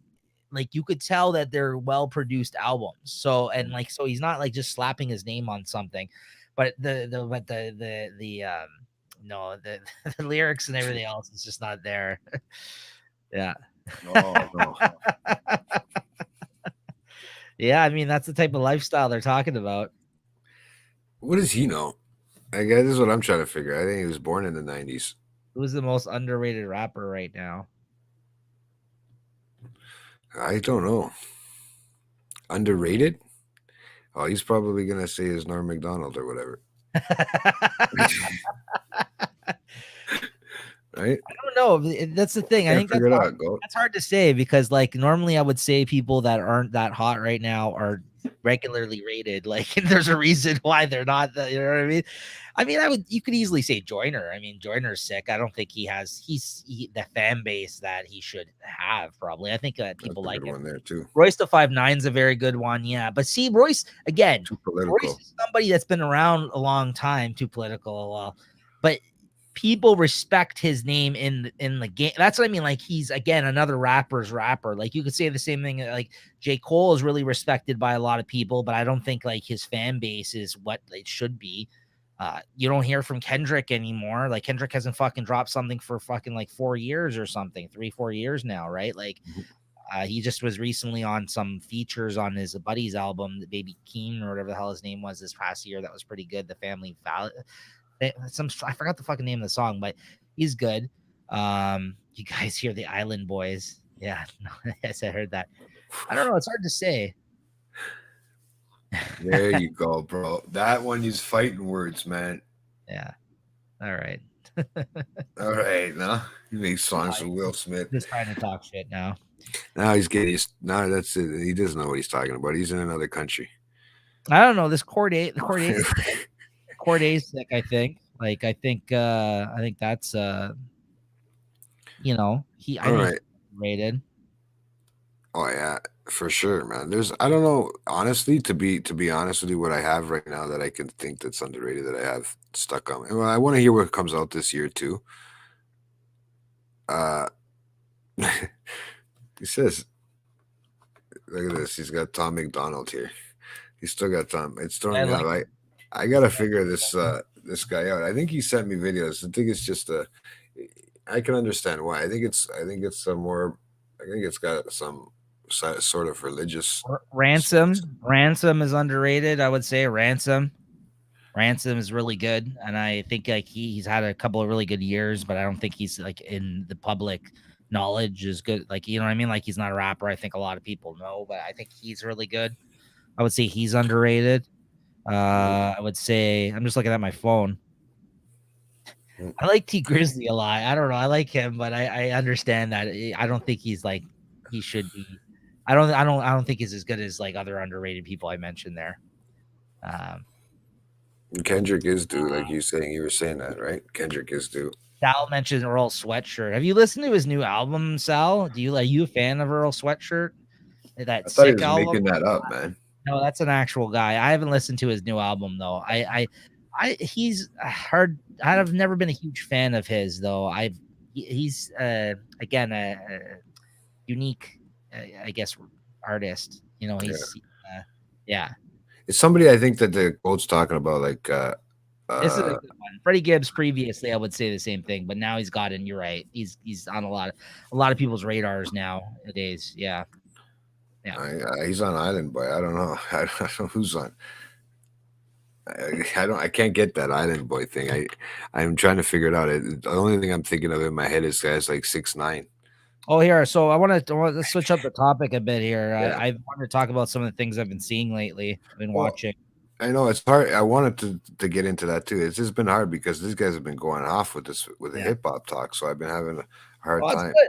I like the hip hop talk. That's what I mean. I like this. Guy wants to play. Or Tom, play Tom, please. No, we can't. We'll have to let you know. Rock Marciano is pretty good. I like to get down to Rapper's Delight. There you go. Rock Marciano. Yeah, he's good. Although I haven't really got into he's mentioned I think Sal's mentioned him to me before. I haven't really got into as much of his stuff, but I think I like the other guy that I talked about that he's in the same camp too that I kind of came across this year. What was his fucking name? I talked about him on the show on our best of. There was a few. Boldy James. That guy's good too. He did two tapes with Alchemist this past year that were both really good. That I think he made my top 5. I think he was number 4 or 5 this year. So I watched a couple of movies this weekend, man. I don't know if I haven't watched any new movies in a while. I watched that one. I think it may even have been Sal that suggested it. I think previously in one of our shows. Mm-hmm. I watched the Red Rocket, the fucking one with the male porn star, washed up porn star. I was thinking about it. I didn't get the chance. He sent that to me a little while ago, so I was wondering maybe should I. But is it any good? It was all right. It kind of lacked, there wasn't a big story. It was like an over 2-hour film that didn't really have like a big story to it. It was just you watching him. He goes back to Texas and he's washed up porn star and I guess his career has ended. So then he goes back to Texas because I guess he's got no money and nowhere to go or something. And they don't really explain too much about what happened to him to get to that situation, but he goes back and he moves back in with his, I guess, ex-wife, even though they're still married. He just left her in Texas and I guess went out to LA to start in the porn business. And he goes back and then he starts sleeping on their couch in Texas. And then he starts selling weed to make money because he can't get a job because he's a porn star. So people don't want to hire him because he was an ex-porn star.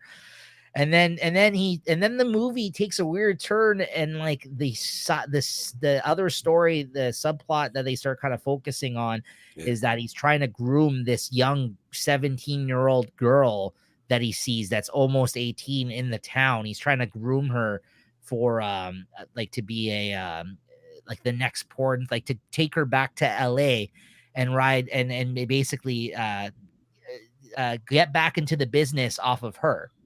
Okay. You know what I mean? He wants to be the manager or we're going to do scenes together. And this is the hottest new talent in porn. And he wants to take this girl with him, pluck this young girl out of Texas and groom her to be the next big porn star. So that's his whole So then you start following this guy, and majority of the movie, you think he's just trying to fuck this girl, but then you start to see through that, and it seems like he just wants to actually make money off of her and use her as a way to get back into the business. And it kind of just follows that story and about how he's like a fuck up. And then, yeah, it kind of just, it is kind of, you just see that through a little bit. But the end was okay. Yeah, it's kind of weird. It sounds like I've heard that plot before, in like that both like the subplot kind of thing you were saying there with the taking the girl and trying to get it back into the business because of her for some reason. I don't know. I feel like I've heard about that in a movie or something, but yeah. Well, what Sal mentioned there too is a thing in the movie. Like he keeps trying to let people know that he's like a 4-time AVN, the porn award porn star. And then he keeps referencing these oral scenes, and then he's right. People start asking him like, "Why are you getting the fucking oral award when you're the one getting blown in the video or whatever?" Right? And it's the woman that's doing all the work. He's like, "You think that they're doing all the work? Oh no, the way I position myself and all this kind of." So these guys trying to get technical with it. So it's funny. It's funny from that perspective because this guy's trying to make it sound like a legit. Right, which it is, but it's just funny. Like he kind of like the way he's like looking at it from that lens. Like I'm the one that's doing a lot of work in this scene and whatever. So like, and you could just tell like he's taking advantage of this situation with his ex-wife, and he really didn't give a shit. He's very selfish and kind of you see kind of things. The direction of the film kind of goes the way you kind of would think. So it was okay. It wasn't like it wasn't like amazing, but it was an enjoyable watch. I'll say it was all right. Yeah. The guy who plays him is literally the only dude. The only time I think I remember that guy from is from he was in Scary Movie 3. That's the one where they're making fun of 8 Mile, and he plays the 8 Mile guy, the Eminem dude. Are you serious? That's the dude who plays the porn star. Yeah. Oh wow! I mean, Rex. I forgot his name. That's his name. Yeah. I'm surprised you actually decided to watch that. I thought maybe you'd watch something like newer. When you said I had gone back to something like movies, I didn't know you had watched something that old. Like Rex. Yeah. No, it wasn't that old. I think it came out early this year or late last year or something like that. That one. So. Okay. And then I watched the other one that was on a lot of best of lists when we were doing the list of the movies for our show, our year-end media review. I was looking up a bunch of like lists of best of to see if there's something I forgot that I had watched or maybe something I should check out prior to doing the show. And I kept seeing this movie pop up on lists called this also came up, I think, this week in our Inglourious Bastards show. I think Arv mentioned it, I think. It was this fucking Nicolas Cage movie called Pig. And I was just like, I kept seeing it on all these best of lists. And that was just random because nowadays Nicolas Cage, he does like, it seems like 10 movies a year and they're all straight to video. Like they're all straight to streaming service. Like you never see them in theaters anymore. This guy's been putting in mad work ever since he became like bankrupt or bought an island or something like years ago, right? So he's like, this guy now has fallen off the face of like theatrical releases in terms of like the successful movies he used to put out there for a long time. So then I was like, I just kept seeing that. And I was like, that's weird. I was like, okay. So then anyways, I was looking for something to watch. So I was like, okay, I'll try it out. I'm like, there must be a reason people are talking about this movie, right? I mean, he used to do good movies, back in the day. There's some good ones out there. Yeah, absolutely. So I watched it. It's pretty good, man. It was like I like this one much more than the Red Rocket one. It's basically John Wick, but like with a pig. Like someone takes it. He's actually you see, bro. He's like a truffle farmer. He has a pig, like truffle seasons, they sell the truffles for a lot of money, right? To like these rich guys, right? So you see it open up where he's like some like hermit, like guy that like lives in the woods somewhere. And he's like, he's got this big, dirty fucking beard and he looks like shit. And he's just like, he's got this pig in the middle of nowhere that's like looking for truffles, right? Yeah. And then that guy comes and picks up the truffle like deliveries from him and gives him money. And then one day, like this guy's sleeping, and someone like barges in and fucking takes his pig. Like they like knock him out, and then like they put the pig in a bag. Then they run out with the pig, right? And then so then this guy goes into the city trying to find the pig. But then you find out like this whole other story about like who he used to be, and it's like it's very, very much John Wick. Like they're ripping it off hard in this, but it's like it's a little different. And they're like, "Do you even know who this man is?" Like, because the guy who comes and buys the truffles from is like the only person I guess that does deals with him that he knows from like the outside world. Meanwhile, he's living in the woods; he doesn't know anybody, right? So then when the guy starts bringing him around, like all these people like in the community, like in Portland, like with all the hipsters in the restaurants and stuff like that, like he's trying to find out where this pig was taken. They all like recognize this man. I won't spoil it for anybody who wants to watch it, but they're like, oh my god, it's blah blah blah blah. And then like the guy's like, who is that, right? Like, and he has like this whole like backstory about like who he was before he became like this guy that lives in the woods. That's crazy, man. No, I think that's what threw me off when I read the the plot there, like when when you read the synopsis of the movie or whatever that they tell you. I was reading it and I seen pig farmer looking for truffles, so it didn't really pull me towards it, but it's just the cover looked like it was a scary sort of movie. So I was like, maybe I should watch it, maybe I shouldn't. Like I was debating, right?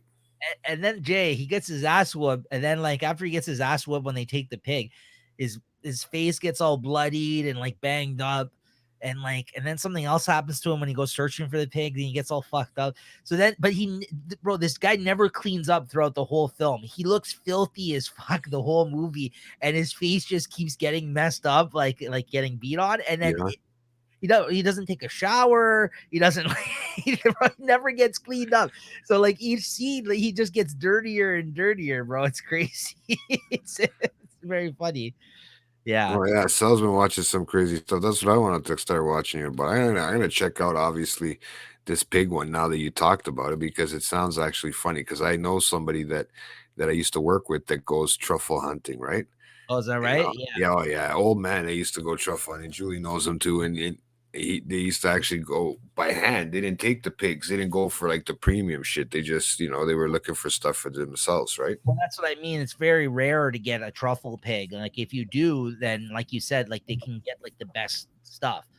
I don't want to spoil what happens, but it's crazy. Like the movie, it's pretty enjoyable. Yeah, truffle.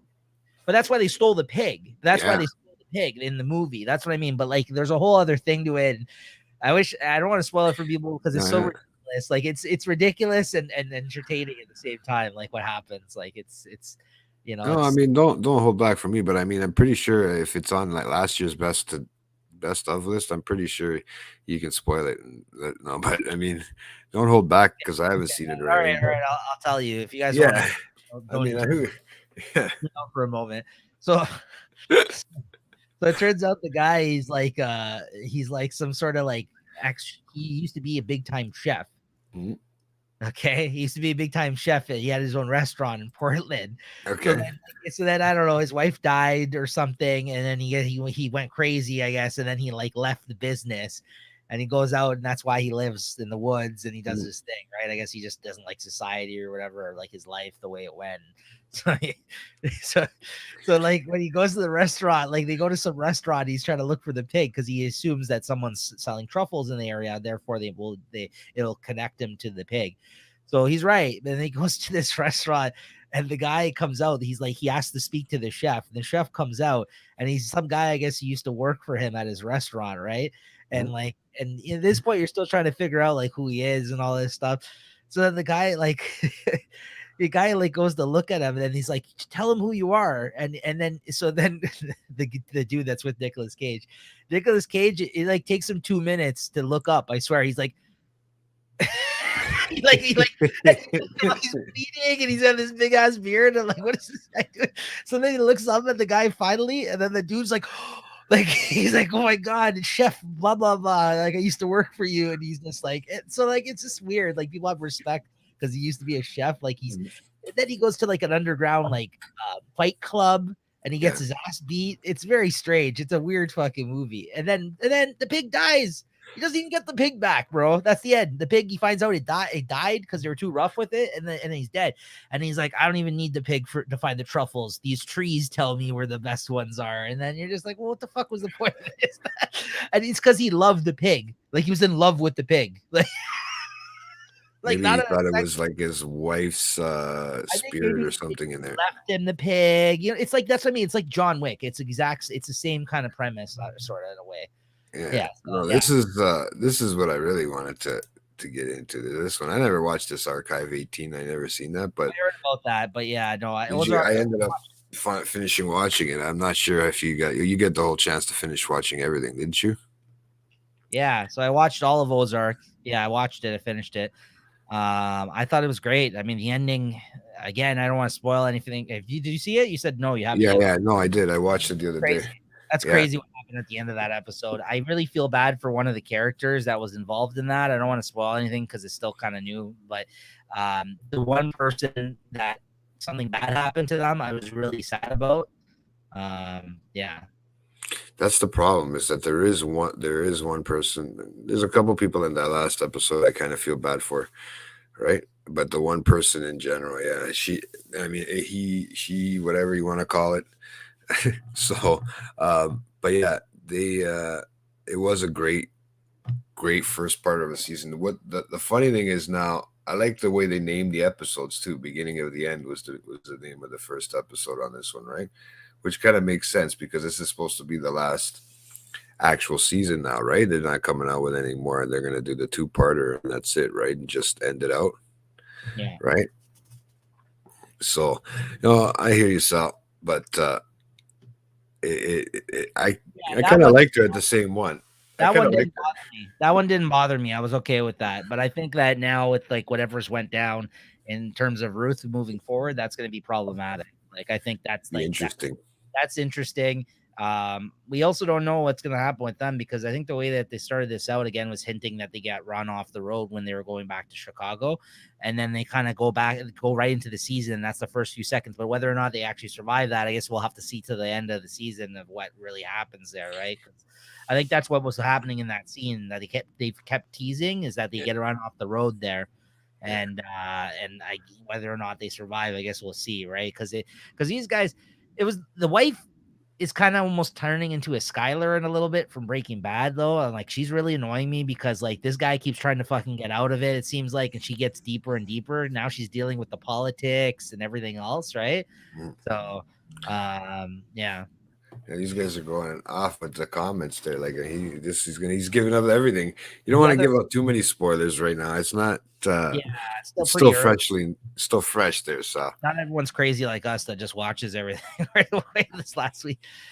Yeah, no, I agree with this. He loves it when shows are only a few seasons long. You hate it when it overstays its visit. Yeah, you know what else? That the other show that I've been getting into though that I threw on the other day, JT. That you had talked about in the past, and I just never really got into it. But now I see that it was on the Disney app, and so I just threw it on one day to have something on, and I kind of got sucked into watching it. And I think I'm on like the last.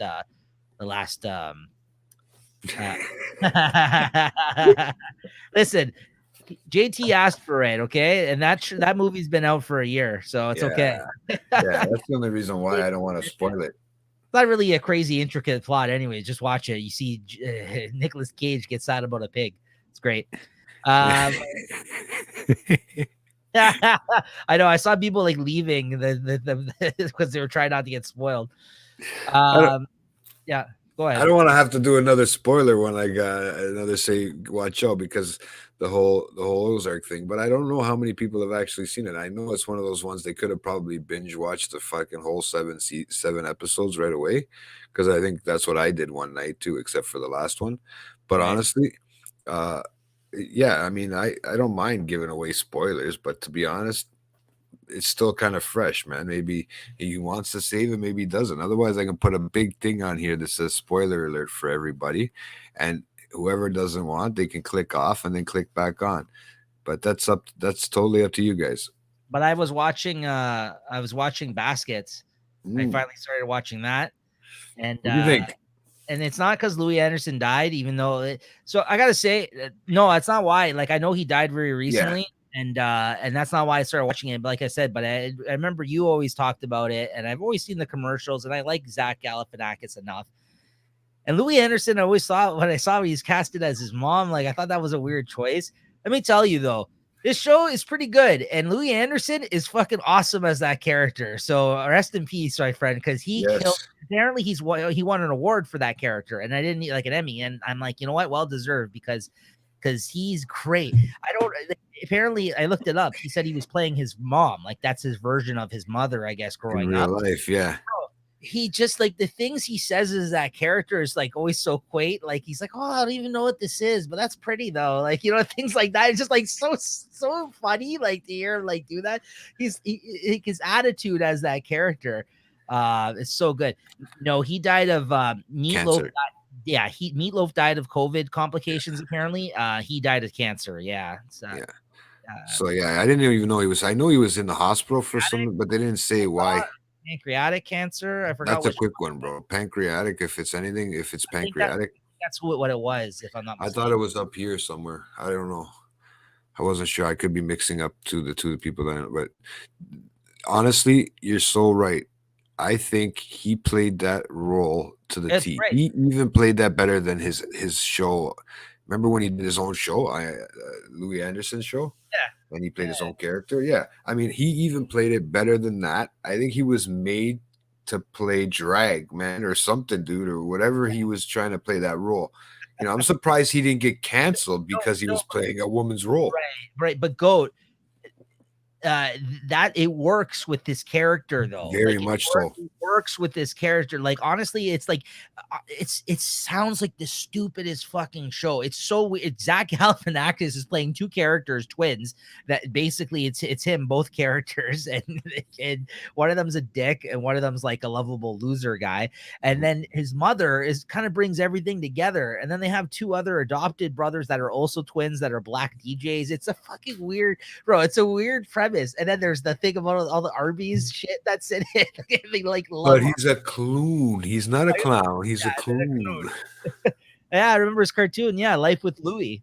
I remember that cartoon. Yeah, he's always been around. Like, and then he was the host of Family Feud for a couple of years back in the day. Yeah, I remember that. Yeah, I've always followed him. Like, he's always been around. Like in my you know what I mean, like childhood, he was always around. But I was never like a huge fan of his. But I gotta tell you, this character in this show, it's got to be the best thing I've ever seen him do. It grew on me, Jay. Like at first I'm like, this is so stupid, and then the more you watch it, I was like, it's actually pretty good. Like it actually makes you feel like it's a mother's touch, like the way he plays that part too. Like he does it so perfectly. I know. I just like the comments he makes. They're so good. Like he's like got a great attitude as that character. I don't know. Like Mrs. Baskets. Oh yeah, I gotta go to Costco. Oh yeah, all the things are on sale. Yeah. And then she like gonna go to Costco. Yeah. Their sons bring her the Dasani water because they're DJs. They get water on like at all these raves and shit like that. So they have these free waters. So he brings her the Dasani. Oh, Dasani. Oh, nice. Yeah, I've never heard of this one. Yeah. The like moped thing that he's sitting on or whatever. But that he's sitting on when he's going through the shopping, like you know, like an old lady would do, and what you know, like. Where's man, the baskets. Yeah. Oh. Dasani is fucking terrible water, right? It's true. It's the Coke water. It's produced by Coke, right? But she calls it. She pulls it out. She's like, "Oh, Desanti" or something You gotta watch it. Honestly, it played on FX. It's like 2 years old, right? Yeah, I think it's only 4 seasons. I'm literally on the last season now. It's only 10 episodes, 10 episode seasons and like 20 minutes, like 25 minute episodes. So I've been flying through them like over the weekend because I didn't really do too much. I'm already on the last season. It's entertaining. It's actually pretty funny. I gotta say, yeah, it's good for something different. But it sounds so stupid. Like, I don't know how you could sell this show. Like, it's like, listen, this is the show. It's Zach Galifianakis playing twin brothers who run a rodeo. One wants to be a clown, and the other one, and their mother, who's like trying to like help them out. Also known as Louis Anderson, who's played by Louis Anderson. You're like, what? What is this show? You know what? It's actually about. Honestly, it's one of those plots like if you were like for the pig plot there that you were just talking about, with the movie you're talking about. When I read the pig plot, I was like, this guy's looking for truffles, and it didn't sound. But then you go to watch it. Some of these they don't sell them or they don't push them off. Probably like I know Zach Galifianakis gets some shows that he doesn't get pushed. Like not just Between Two Ferns, but what was the other one that was on there? I told you I had watched not too long ago. I love that show, but you and me are like the only persons that ever seen that show, Bored to Death. That one is fantastic. Fantastic, oh my God. Fantastic show that no one watched. No one watched that fucking show. You and me, I think when you told me you were watching that, you were the only person I think that's ever said that to me, like that knew about that show. I was like, I would, yeah. So I'm surprised, man, that it was so good and they didn't do anything about it afterwards, right? Oh, it's like, great. It's one of those ones that flew under the radar. Maybe wasn't on the proper streaming. Maybe it didn't get the proper promotion that it needed to get. That's the one with what's his name is in it too. Ted Danson, right? Ted Danson's hilarious in that show. Yeah, he's great in it. Yeah, it's great. Those half-hour episodes are such great shows too that they can put together nowadays, right? Yeah, it was great. Yeah, it was Zach Galifianakis, Ted Danson, and Schwartz. What the hell's his name? Fuck. The hell's his name? Jason Schwartz. Jason Schwartzman. Yeah, that's it. Thank you. Yeah. It was a good show, and so that one was really good. And then lately, what else have I been watching? So then I watched all of Goliath this past 2 weeks too. I watched all of Goliath. And what did you think of that one, man? That's a great show too, man. That's a great show. Like I think that it's one of the best like names for a show too, because the fact that he's always the little man going up against like big corporations or like big, like, you know what I mean? And then like every season, it's just like he's going up against a bigger person and a bigger, like he went from the cartel to his old law firm to his to the pharmaceutical companies, which the last season reminded me of what we were just seeing in the Dope Sick show, talking about the current epidemic of the whole opioids. Opioids, right? It was excellent. I loved Billy Bob, but I think that what was interesting about this character is like he definitely had like the drunken kind of moments in this where he's like a an asshole drunk, but he would always bring it back, and like he would like get off the booze when he had a serious case going on, like at least like, you know what I mean, like enough to like, and like he take it seriously. Yeah, like when he started investigating things and he would like to look into the case before he actually takes it on, and he kind of did it for like good people, and he was like a really good person at heart, you know what I mean? Genuine, So that's what really, and that woman that he works with, the one that he said it was very chatty at first, that no one could say her last fucking name, who was like it was made partner at the end of the series or whatever. Yeah. She's excellent too. She grew on me. I didn't really like her at first, but she's really, really good. The one that's the lady, the blonde one. Yes. Yeah. She was kind of like cocky, and then she was one of the, I remember when you were in high school or whatever, one of those girls that was just like, why you're too full of yourself sort of thing. And then she slowly grew on you as she matured through the seasons. I think, as she got older and went through the lawyer stuff and all, and just figured it all out herself out, right? Yeah, and then I really felt bad for that other chick, but it kind of ended well for her. I think the other chick that was like a hooker, and then the informant, sort of the one that was helping him out. I liked her character a lot too, but like I felt bad for her a lot of the time. But yeah, no, I got to tell you though, every season they would rework the angle and the story a little bit, and then I couldn't get on board. Like for the first couple episodes, it always throw me for a loop. And then like you waited a couple more episodes and you were right back in. You're like, oh wow, this is like like some of them were just a slow start because they would change the story and the case so different. Everyone was so different from the other one to its credit. You know what I mean? Like that was the thing. It always kind of started a new interesting case for you. Like it was a different tone. Like there was that one where he faces the town that the lawsuit for the water. That one, I was like, I couldn't get into it at first. And then, like, I don't know, it was like this, right? Yeah, he was know? tripping out, and I'm like, "What the hell is going on in this?" Right? He's like with the Native Indians and everything else that was I going was trying to figure out diversions of water underneath the ground. Like I was going, holy fuck! I didn't know they get that crazy into it. That's a thing too. It actually teaches you certain things. Not like 100%, but it teaches you what's right and wrong in certain big corporations and what they do. But I think, like you said, how every season was hard to get into the first few.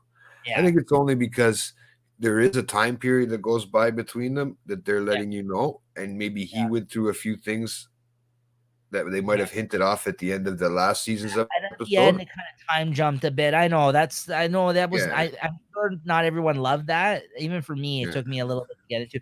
I gotta say though. Oh, here we go. You're talking about Euphoria. We'll get into that. I just want to say one final thing about this though. The show with Goliath though, it is a great show, and I did like it. The only thing I would have liked more though to see of is him in court more.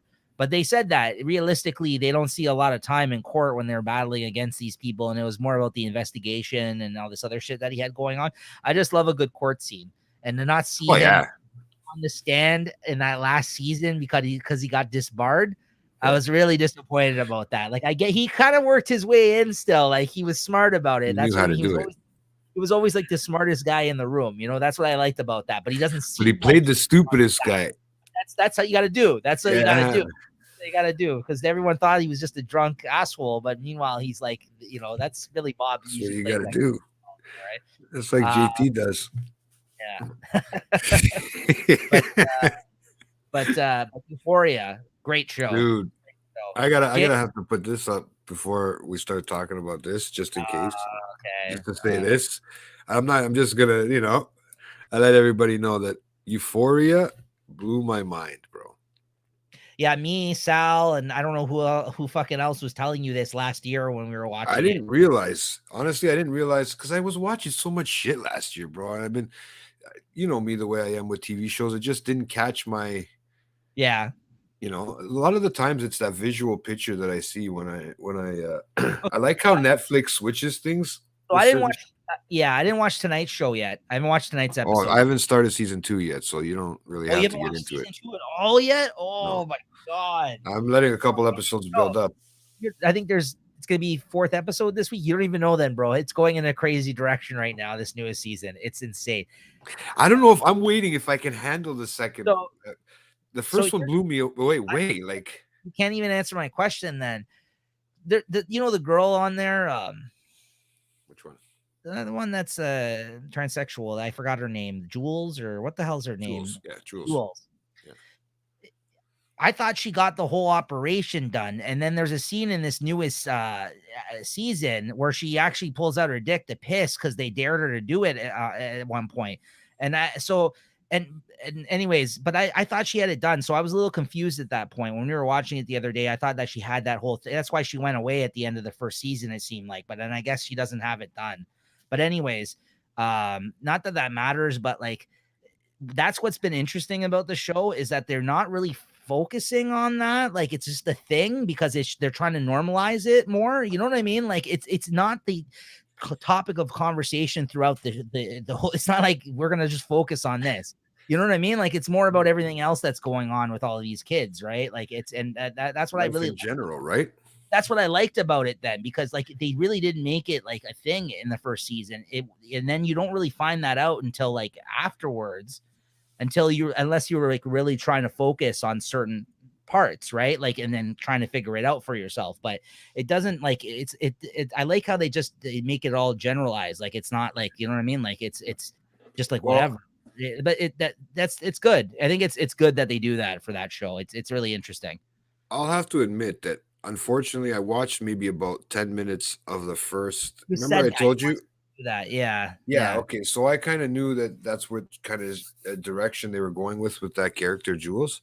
Yeah. Right, with that thing. So I'm gonna regrettably say something here.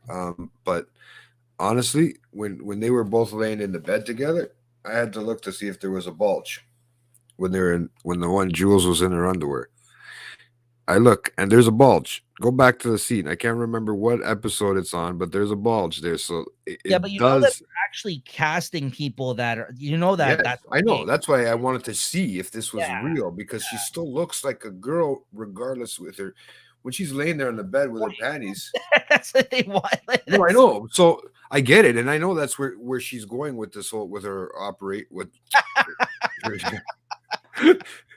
where they're, I know where they're going with that with the whole Oh, I thing. know what you're saying. I know what you're saying. And It's I'm not not trying to be no. I know.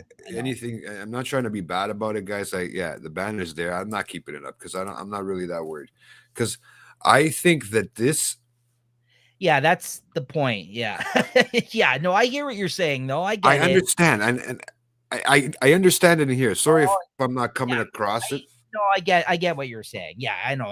Yeah. The wording. Yeah, I know. I get what you're saying. Yeah, but that's like I said. So- but that's their. Yeah, it's good that they're the- normalized. It's the show treats it in a way that it's normalizing this, and that it's not like, you know, a thing. That's what I mean. Like, it's not like they're.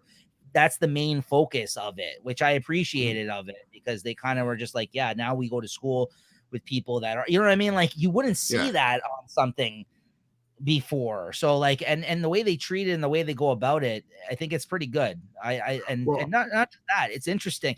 I hate that fucking guy though, man. That But guy, I know it. Like I know that guy growing up in school.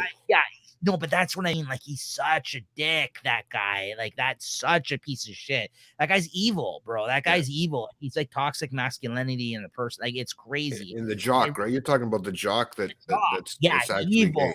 Evil. The one with the father who's bang. Yeah. It's. But it's I think he's got tendencies too, right? Like he's because he's always doing it from behind. Watch the second season. See, I can't say anything about it. I gotta watch. Okay. I will, but I'll make sure I tune into a couple of them slowly tonight. But no, honestly, dude, I honestly like the way she is. What's her name? Jules is the other one. Rue, yeah. The one that played in the Spider-Man movie, right? Yeah. I was like, where did I see her already? Like, because I'm watching this, I'm going, I've seen her before. And I was like, because I just watched the Spider-Man movie prior to watching this, starting to watch that, right? That's a trip to go from Spider-Man to that. Bro. But the way she was narrating everything, it was just amazing. I didn't like. She made everything seem so. It's just like when we were growing. I mean, I don't know about you, but just like growing up for me and the way it was in school and stuff, like she just and life in general. Like I told you, I think I had told you in a personal conversation that we had that whole between 8 to 12, that time of my life, I've even blocked out. I think I've totally completely compartmentalized it and just put it somewhere else. Yes. And without really digging back to that age, you don't realize, right? Yes. And I might have went even a little older, and then you have the sections in high school that you remember and things like that. Like I remember that guy with the toxic masculinity. Not me, because I never had no masculinity when I was at school. I know. It's just to still see a character like that on TV. Like it's just, you know what I mean? Like it's like it makes me uncomfortable. Like and that's the thing too. And I get it. I get why. Because all, I guess, girls at that age, some of them, they like the fucked up guy that's like that, who's a piece of shit, and they don't like good guys. Like, you know what I mean? And there's a dynamic of that going on the show right now. Oh, yeah. Why these chicks like this fucking guy? Because he's such a fucking asshole. This guy, like, and he's evil. This guy. No, but I get why, but it's hard to watch still. You know what I mean? Like, I get why, but it's, you know, because you know that once you've lived and you know, when people say that to you when you're younger, you don't believe it or take note on it. You're just like, whatever, you know what I mean? Like, but yeah, that's why it's people like pieces of shit like that. Like it's crazy, man. Like that show's nuts. Like, if you start again, these guys all got to start from episode 1. Don't watch that little bit of the. They're all horrible people. That's a fucked up group of kids. Like it really is. They're all messed up. Those people, but they all have issues. Like, Can you relate to any of that? Like any of that growing up? So being I don't know about the Jules character. The drug, the aspect of them the drug dealers and like that whole kind of string of things, like in terms of like, you know, there's a guy that maybe is like a big drug dealer that's hanging around, and yeah, maybe just the party aspect of it, and the different types of personalities. Yeah, I can relate to some of that, sure. And even if I wasn't in those positions, you observed that kind of stuff going down, or you heard word of that kind of stuff happening. And that's what I mean. I wasn't always maybe the forefront of those type of situations, but it is a very traumatizing show. That's what I mean. Like there's some messed up things that go on that show, and it really is. It's dark, like in that sense. It really is, and it makes you uncomfortable sometimes watching certain scenes in that, like the shit that goes down in it. Like it really does.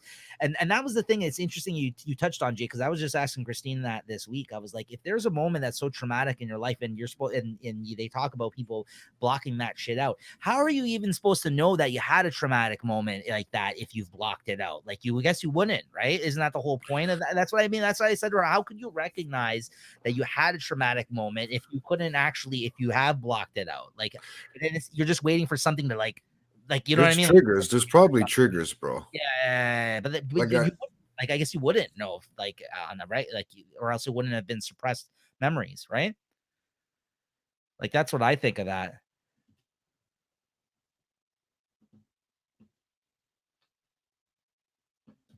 It, man. I guarantee, like, I know that for a fact. There's certain triggers that happen in your life that'll set you back to that part in your life and send you back. But your brain is protecting you. Julie's got it right. Unless they can pull it out physically, like not pull it out physically, but by talking to you, psychiatrists, stuff like that, it's very hard to pull that kind of stuff out, right? I mean, who knows, bro? Did that ever happen in my life? Who knows? Did that ever happen in your life? Who knows? But you know what? I'm just saying, like, there's a lot of things on that show that I think every age group that I know of or generation can relate to.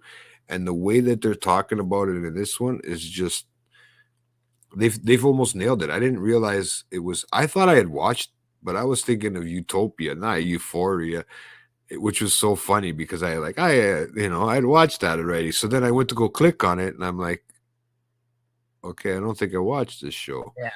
And then it just grabbed onto me. It took a hold of me and I went crazy. And I think I streamed the whole season, half that, like in 2 days, right? But man, here we go. Here we go again on my own. Oh, are you from Iraq? This guy? Here we go. Yeah. Arabic? No, I gotta get rid of that one's too funny, man. I mean, what? That guy. Oh, now I can't even pull the fucking message up. Is it stuck? Hold on, we'll just put a different one up. There we go. Yeah. Yo, that guy was just trying to talk to you in Arabic. What's wrong with you? You're the racist. Bro, I couldn't understand him. Sorry, man. I tried. I should have got my friend Sal to reiterate. He can speak it. I don't know if he can read it. Yo, that was my Arabic cousin. How dare you? Oh, I thought it was I thought it was Farhan's cousin. This guy. No. Yeah, what a way to kill the euphoria moment that I'm having here. It's a great show, everybody. So watch it if you can deal with it. Yeah, no, that would have been fun. It took forever. What's your cousin doing in the chat? Yeah, the Shah of Iran. That's what they said about what's his face on Sopranos. That's what they called that one guy that they killed off at the end. The fucking piece of shit. They called him they were calling him the Shah of Iran because of the way he looks. That would have sucked. Maybe I should have blocked it. Maybe I could have said, yeah, no, we speak English, and he would have wrote it right. No, I'm on once a month now.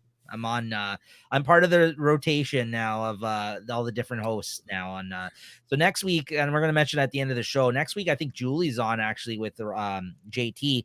So that 4th week slot is either gonna be filled with by Julie or Leslie. like that one of those two is going to be they're going to be switching on off every month with one another to host along with JT. And that's going to be outside of their own segments that became shows now on the network, which both have seemed to be very successful. I mean, they're basically just doing their thing like they would do on the show, on their own shows. So they both had their first episodes this month, so you'll still get that. And yeah. yeah, exactly. Yeah, that's right. I'm the only one involved. I don't know if you do this. Also, Neekster, check back for that guy. Maybe he'll make it another appearance.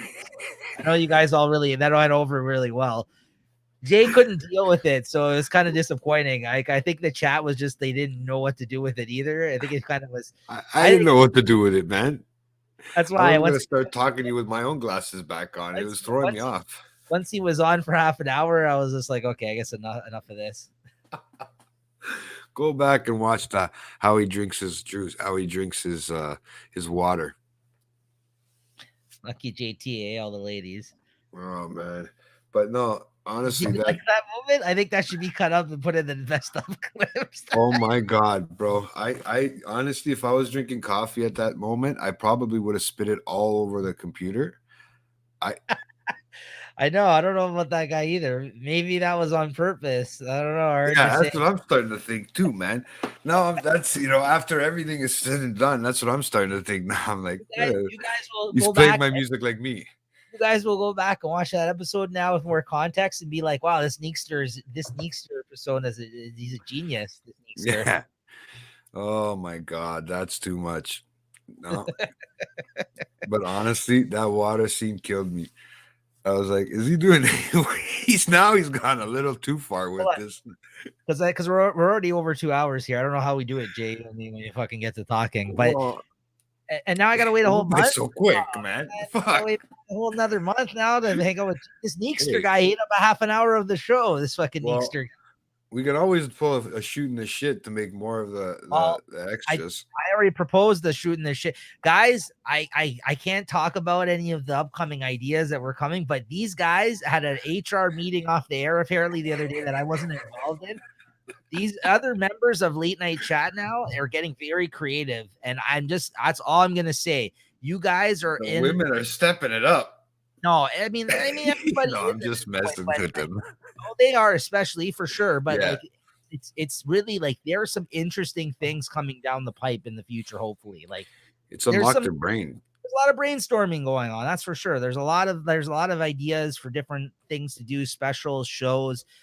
I'm really excited about it. I'm on it. I really am. Yeah, I'm on. Yeah, it sounds like it. I've heard she was telling me, she was giving me some of the transcription notes from the meeting on the side in the group.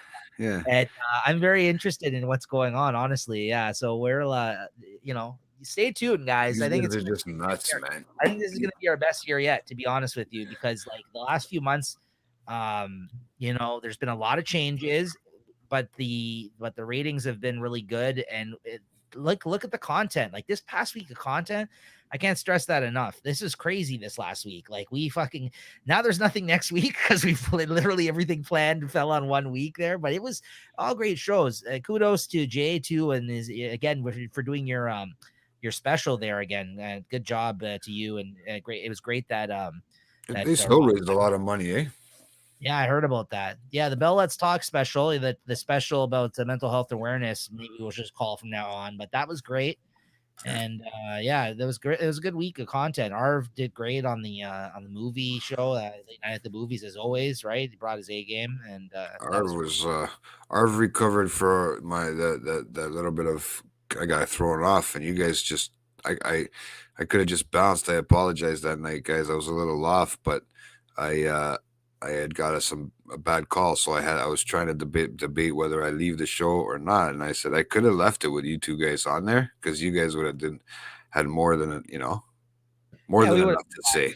Oh yeah, right. But I'm an idiot, and I stayed on. I don't know if anybody's on top of that to do something like that. Is that an interest of yours, Scope? Maybe we'll get you on here doing your show. Yeah, late night chat Espanol coming. Don't worry. You know what? It's so funny that now that's the one that's like picking up. Everybody is saying it. Late night chat Espanol. Lewis has to run that show if he his best haircut that he's ever had. to be honest, we're gonna see how things go right now, though, guys. Because like anything extra, I think our plates are pretty full at the moment. Honestly, now I'm fucking doing other shows on that other network too. Now, Late Night Collectors Community too, and it's really just Goes stuff by I would nuts. do anyways. But yeah, I can't. No other new shows. We'll see as things progress. You know, we'll see what goes on. But you can probably see specials out of us and inconsistently done shows. Nothing on like a weekly level, though. I would say at this point, like at this point, Late Night Chat Network, you got Late Night Chat weekly show every week. And then you're gonna get one killer content a month. You're gonna get one TikTok time a month. You're gonna get Late Night at the Movies every month. And then, you know, whatever else comes up, like, you know, sometimes it'll be battles. We do a special every now and then. I mean, Jay just did Bell Let's Talk special. Then you got in 420, that one will be coming up soon, right? Like, you know, No, not that soon. April, Not soon enough. you know, just look at the last 7 days. Yeah, there's been a lot of stuff, but yeah, it's you know, it's always a good time. Honestly, we do enjoy doing it. That's why we do it. But like on a week like that, where we kind of stack the decks against us like that, it was a pretty crazy week of doing stuff. You know, like you would think just sitting here talking isn't that exhausting, but when you're doing it every single day and kind of like it is, it gets to a point where you're like, you know what I mean? Like it is. What a else lot. do you have to talk about? Yeah, you start thinking about like, fuck, am I gonna have the right thing to talk about, or am I gonna have just the energy to talk today? I know I don't know what happened this week where it just happened to be 5 to 7 shows forever for us this week, man. It just all, you know, because we had taken that time off. Yeah. At the holidays, right? It just seemed to all pile up right now at the end of the month. Kicked it into overdrive, and we fucking dropped like all the shows on you at once. It was pretty crazy, though. I mean, it was a return of the battles. Like I said, I went over everything already, but it was great. It's been a great month. Return of the battles, that was crazy, yeah. And yeah, we'll see what the future brings. Some interesting stuff that's going on, though. That's why I wanted to mention. I just wanted to quickly mention too before we wrap the show. What else? Yeah, I realized almost 2 hours and 15. Watch Peacemaker. It's a fucking hilarious show. Way better than it has any right to be. Honestly, it's I didn't even have enough time to even mention that one. Like we started talking that whole first hour was a hip hop, and so we started. I was like, dude, there was so many shows I wanted to get, but it's okay. We have them for in the bank, so that now we could talk about it because Peacemaker's about halfway through the season, right? Yeah, there's 8 episodes total, and it's by the time we're on next time together, we'll talk about it because it'll be done. It'll be done at that point, so we'll talk about that. But I just want to throw that out there, guys. Check out that show, Peacemaker. It's great. Best opening scene ever. Yes, it is a great opening scene. It is, except for John Cena. Afterlife. That was okay. I watched it. That was, I think, going to be the last. I watched it. It was okay. It was okay, to be honest with you. The same like you. It's not. It wasn't 100%. No, it wasn't. The season, to be honest with you, but it was maybe deeper or something like that. I think one of my family members seen it said it. I can't remember who it was though. Yeah, I mean, it's again. I was watching that in between a lot of dramas and comedies and stuff like that. So that show in and of itself is its own tone. Like it is very serious. It is trying to mix comedy with a very serious topic. So I don't know. But I do think it was the weakest season, to be honest, out of all of them. I think you know, just the way they ended it. Yeah, because you can't see John Cena. That's a joke in out of itself as well too about the fucking Tony Ayo face that he finally admitted that he stole from Tony Ayo. The Tony Ayo. Yeah, I know. I was like, did he really steal that? I didn't know he did. Absolutely, he stole it from him. That was But that was more like he didn't do it actually like this, did he? Tony Ayo. John Cena, yes, Tony Ayo in his videos would be like this, like in the background with the 50 Cent, like that was the Tony Ayo. Remember that, bro? I thought it was just the dance. I didn't know he was trying to put it in front of his face, man. Like yes, like that you can't see me, fucking like shit. Like it was, but he would just sit there like that was the Tony Ayo dance. He was just a hype man, right at that time. Hold on, watch, I bring it up here for you. Oh, that is too funny because. Yeah, you know, but these guys, man, some of these, I'll give you this much too on that Peacemaker note too. But that there, some of these wrestlers can act. Some of them, like I had said previously in our year-end review, I can do without. But some of them are natural actors because you know WWE is fucking entertainment. It's not. I mean, yeah, okay, they're wrestling, but obviously it's entertainment too as well, right? So right. they got to be some sort of they got to be able to be in front of a camera. He's acting when he was on wrestling, like, you know what I mean? Like they have to act characters, right? Just like that Neekster guy at the start of this. Hold on. You ready for this? I'm ready. Let me share this. I gotta see this because I kind of vaguely remembered. I haven't gone back to check a Tony Ayo video, obviously. Here, can you do it on your end? Let me see. Yeah. It won't let me share from this. Yeah. Just can you add it to the thing here? Or will it let you share it to me? It's not letting me because I'm signed into the same thing. Hold on. What's the maybe it won't let me either, but let's check it out. What was it? Go to YouTube and put Tony Ayo dance. Yeah, hold on. I'm doing it. YouTube. Put in Tony Ayo dance. Yeah. And then the music videos for So Seductive will come on. Okay. You'll see it there. It's like 30 seconds in. Tony. Yeah, one of these days we are going to get back to late night gaming. That's the other show I forgot to mention. You have those to look forward to every month on Late Night Chat Network still too. Yeah, thank you, Julie. Yeah, one of these days we will. Apparently there's a huge sale going on right now, JT. Uh-oh. Which one? Steam. Huge Steam game sale. Oh, I have to check it out. So which one did you say? Scroll down. It's which one? It's So Seductive, the music video with him and 50 Cent. And then you go like 30 seconds in. I wish I pulled it up more now so that could be worth it. Wish you pulled it up faster. You got to see the Tony Ayo dance, though. It's an iconic dance. 30 seconds in? Yeah, that fucking John Cena stole. But he's finally talked about it, so that's good. I'm at 25 seconds. Can I play 5 seconds of everything? Yeah, go ahead. Okay, so if you hold on, let me share this thing first because what's gonna have to happen is I'll have to disappear off the screen. I might have to not disappear, but let's see if it'll let me. After it's done, though, you can Chrome tab. Tony Ayo. So What do you mean? I was playing. That one? Yeah, go ahead. All right, let me just push play. Oh, wait. Hold on. I got to take my microphone out. Hold on.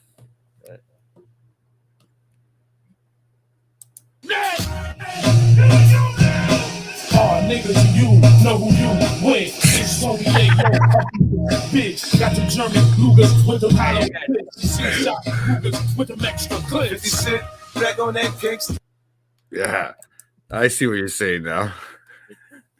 He just did it one time like that. Or he doesn't do it a bunch of times. He must do it a whole shitload of times. Oh, come on. It's been forever since I played that. And isn't it more entertaining seeing me fail 4 times? It was hilarious. It was actually a more entertaining watch, I felt. You watched it, sounds like. So there you go. Yeah, if you have Vice City on the PS4, yeah, it's fun. It's a fun time. Yeah, I miss 52, but what can you do? I'm gonna have to go in and check out the Steam sale, like she's saying. I know there's some games I don't know. Like I said, I gotta find out which one's cross stream, man. Otherwise, Yeah, it's no fun. See, yeah, it's more entertaining seeing me fuck up. I mean, it was me kicking off the cobwebs with like being so shit. Haven't played in forever for that game, so it's true because Peter too didn't, I think, to that stream too, and he called me shit too. He's like, I remember my first time playing GTA Vice City. I just like, screw you, Oh, yeah, remember that's what I had to ask you. Like, massive deals going on. Holy fuck, Lunar New Year sale. Really? There's an actual Lunar New Year sale. Maybe Julie will have to explain in the. I can explain too. But yeah, anybody here, you guys play games like it sounds like you do. If you ever want to play online on PS4, PS5, and stream with us, let us know. Like, you guys got to get on that. I have no idea what that is. I can stream you, but can I stream Nico in that? No, I don't think it's on PlayStation. You and Julie can play. Yeah, I know. I don't mind. I just like having bigger groups, right? No, I hear what you're saying, but the game, You know what they also have on PlayStation finally now, Julie? Among Us. Oh Oh, wow. what are you doing, Goat? If you're on PS4, we can play a lot of games together here, man. Is it on Okay. PlayStation? I thought it wasn't. Oh wow, man! Like, we're learning a bunch of stuff today. Oh, so maybe we might have to do this then. Look I'll at have the to try Steam it out. sale. How much that is? Yeah, I'll have to try that out. Yeah, I'm not. I got it. I'll check it out after. I didn't think it was on there, but hold on. So, anyways, here Ooh, who's that? I gotta pull up my song here. I don't want to just lose to just a girl. I have to lose to everybody if I'm gonna lose, Julia. That's Okay, what it is. that's the problem. We can't crossplay. Yeah. Jay just wants to talk to people even when he's playing games. So that's the only thing he'll play is like if he can talk to people and then like play with them. Like that's the only thing Jay's interested in. I told this guy to get a PS4 then because then there's so many more games we can actually play online together. But with the computer, it's just not going to work for many of them, right? At least right now. But they just bought Blizzard and Activision, Microsoft. So that's going to change the game in terms of games moving forward. It'd be very interesting to see what's going to happen. Yeah, I'd have to see what they're gonna start putting on there now because there's only like 6 games on. Like really, when you go on Activision on the computer here or whatever, there's only like fucking 5 or 10 games on there, different games, and nothing crazy. I've I have the last. Sorry, Julie. I don't have this year's NHL, but yeah, I usually sometimes I'll pick that up depending who's playing. And lately I've been playing Vanguard and I've been playing the GTA game. And they newly released Trilogy. They re-released it. And then what was I playing before that? I was playing Diablo. Is the music thick on there or what? Who? On the Vice City? Is that the one they have the new soundtrack for everything on? Yeah, that's the San Andreas one. That's the one where they have it in the LA, and it's like Dre did a bunch of new music for it because it's like Compton and shit like that you're rolling through in the game. Oh, but that's newer than this Vice City, right? That's the older. Well, San Andreas is the last one in the trilogy that's on that thing. Vice City's the one in the middle. Yeah. And then the other one is just GTA 3, I think it was. And then it's Vice City. Then it's San Andreas. San Andreas is the newest, technically, out of all those old games. Yes, that was on the system. That was the one where you go to the hood and stuff like that. It's like South Central LA or whatever, right? So it's the most like a game. And Vice City's like Miami, so it's like Scarface and fucking like, you know what I mean? Like that's the scene in the Vice City, and then the other one's like hood, like like type of game as opposed to the Coke game in Miami type deal in the second one, right? Or for sure. Yeah, so cool, man. Cool. So okay. Oh, what are you gonna say? Yeah, no, they are lacking. But it's because they can't pump out enough systems. And a lot of the games that you can buy, you can play right now on PS4. Yeah. So right now is the time if you're going to, they're not going to have enough systems for the next couple of years. Like you're still, the fact that I'm sitting on a system that's not like putting out games that they should be is kind of disappointing to me. And I'm playing PS4 games. I'm playing fucking old games, Jay, that they brought out 20 years ago on the PS5. By the time they're able to build new ones, they're going to have a PS6. Yeah, exactly. It's crazy. It is. I know. So yeah, I guess I'll just say the plugs here before we wrap up. Once again, guys, Late Night Collectors Community. Make sure to check it out. It's there in the chat. That's the link in the chat, guys. Make sure to hit that link and subscribe to the new channel. That's Late Night Collectors Community. If you ever wanted to see any of the future episodes of Crack Impacts with the Chat or Comic Shop Talk that I do with Chris weekly, or any of the other videos about hobbies and things that we're into that we collect, that we're going to eventually start loading up on that channel. So new types of shows as well. There's over 150 videos uploaded on the channel right now.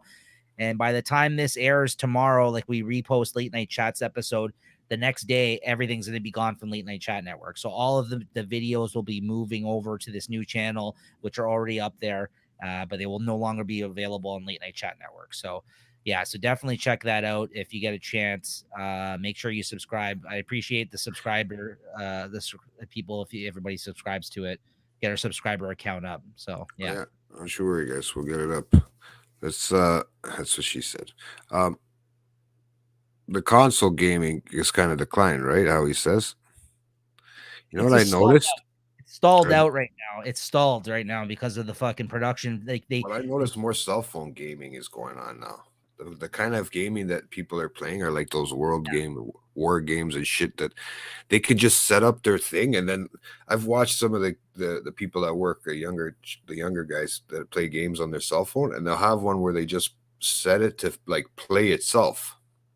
So they don't even have to stay logged. Like they don't even have to do anything. They just set their crew up and let it go and conquer or whatever the fuck it does, you know?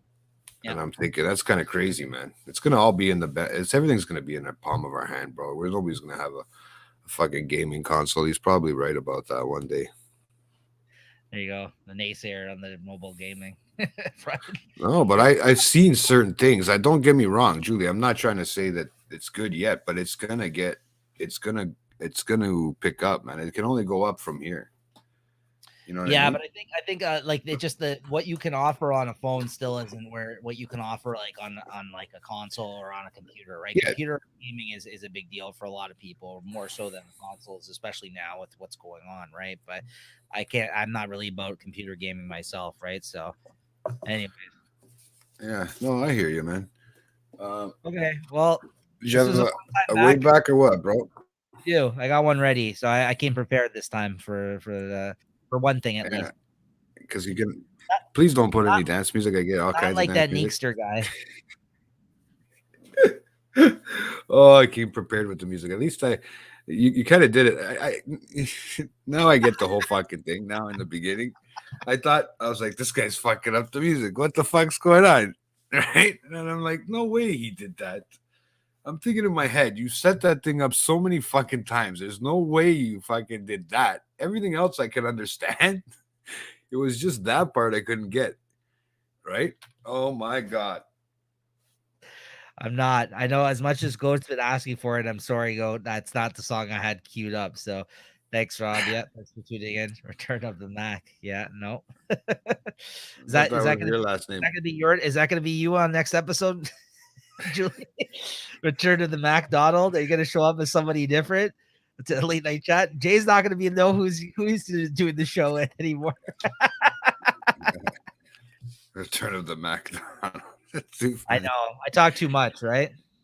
Sorry, guys. Hey, it's all right. You know what? I want Nico to talk because honestly, there's been a lot of things that he is caught up on too, and we didn't get enough time because you guys like to talk about an Eminem for an hour. Okay. Yeah, got me off on that whole tip. To be honest with you, Neekster didn't say much that first half hour, but this guy just didn't know where to go with it. So I tried. I like that. I like that comment though. JT has talent of saying a lot, but nothing at all at the same time. True. Thanks. And, I know your actual number, eh? Like harassment calls coming. Maybe Return to the Mac. All right, guys. So My Way Back Playback is a song that I actually had come across the other day that I had forgotten about, but it was a great song from back in the day that I recall, and it had been forever since I heard it, and I listened to it a bunch of times once I ended up actually coming across it again. This is Cormega song, The Saga. This is the remix, which was a different beat. The first beat that he did with this song wasn't as great, I felt, but this remix, someone else I knew about Cormega, but someone else put me onto this song. I think it was on a burnt CD that I had back in the day, and there's with this specific beat. And he had the other originally was on a different beat on his album, and yeah, this was a really really good song. The beat's crazy. So QB's finest. Yeah. So here we go. Hey, I just want to say, guys, don't forget to tune in next week or you get this one, The Return of the Mac. There you go. He'll be back. Episode. All right, guys. Later. Peace out.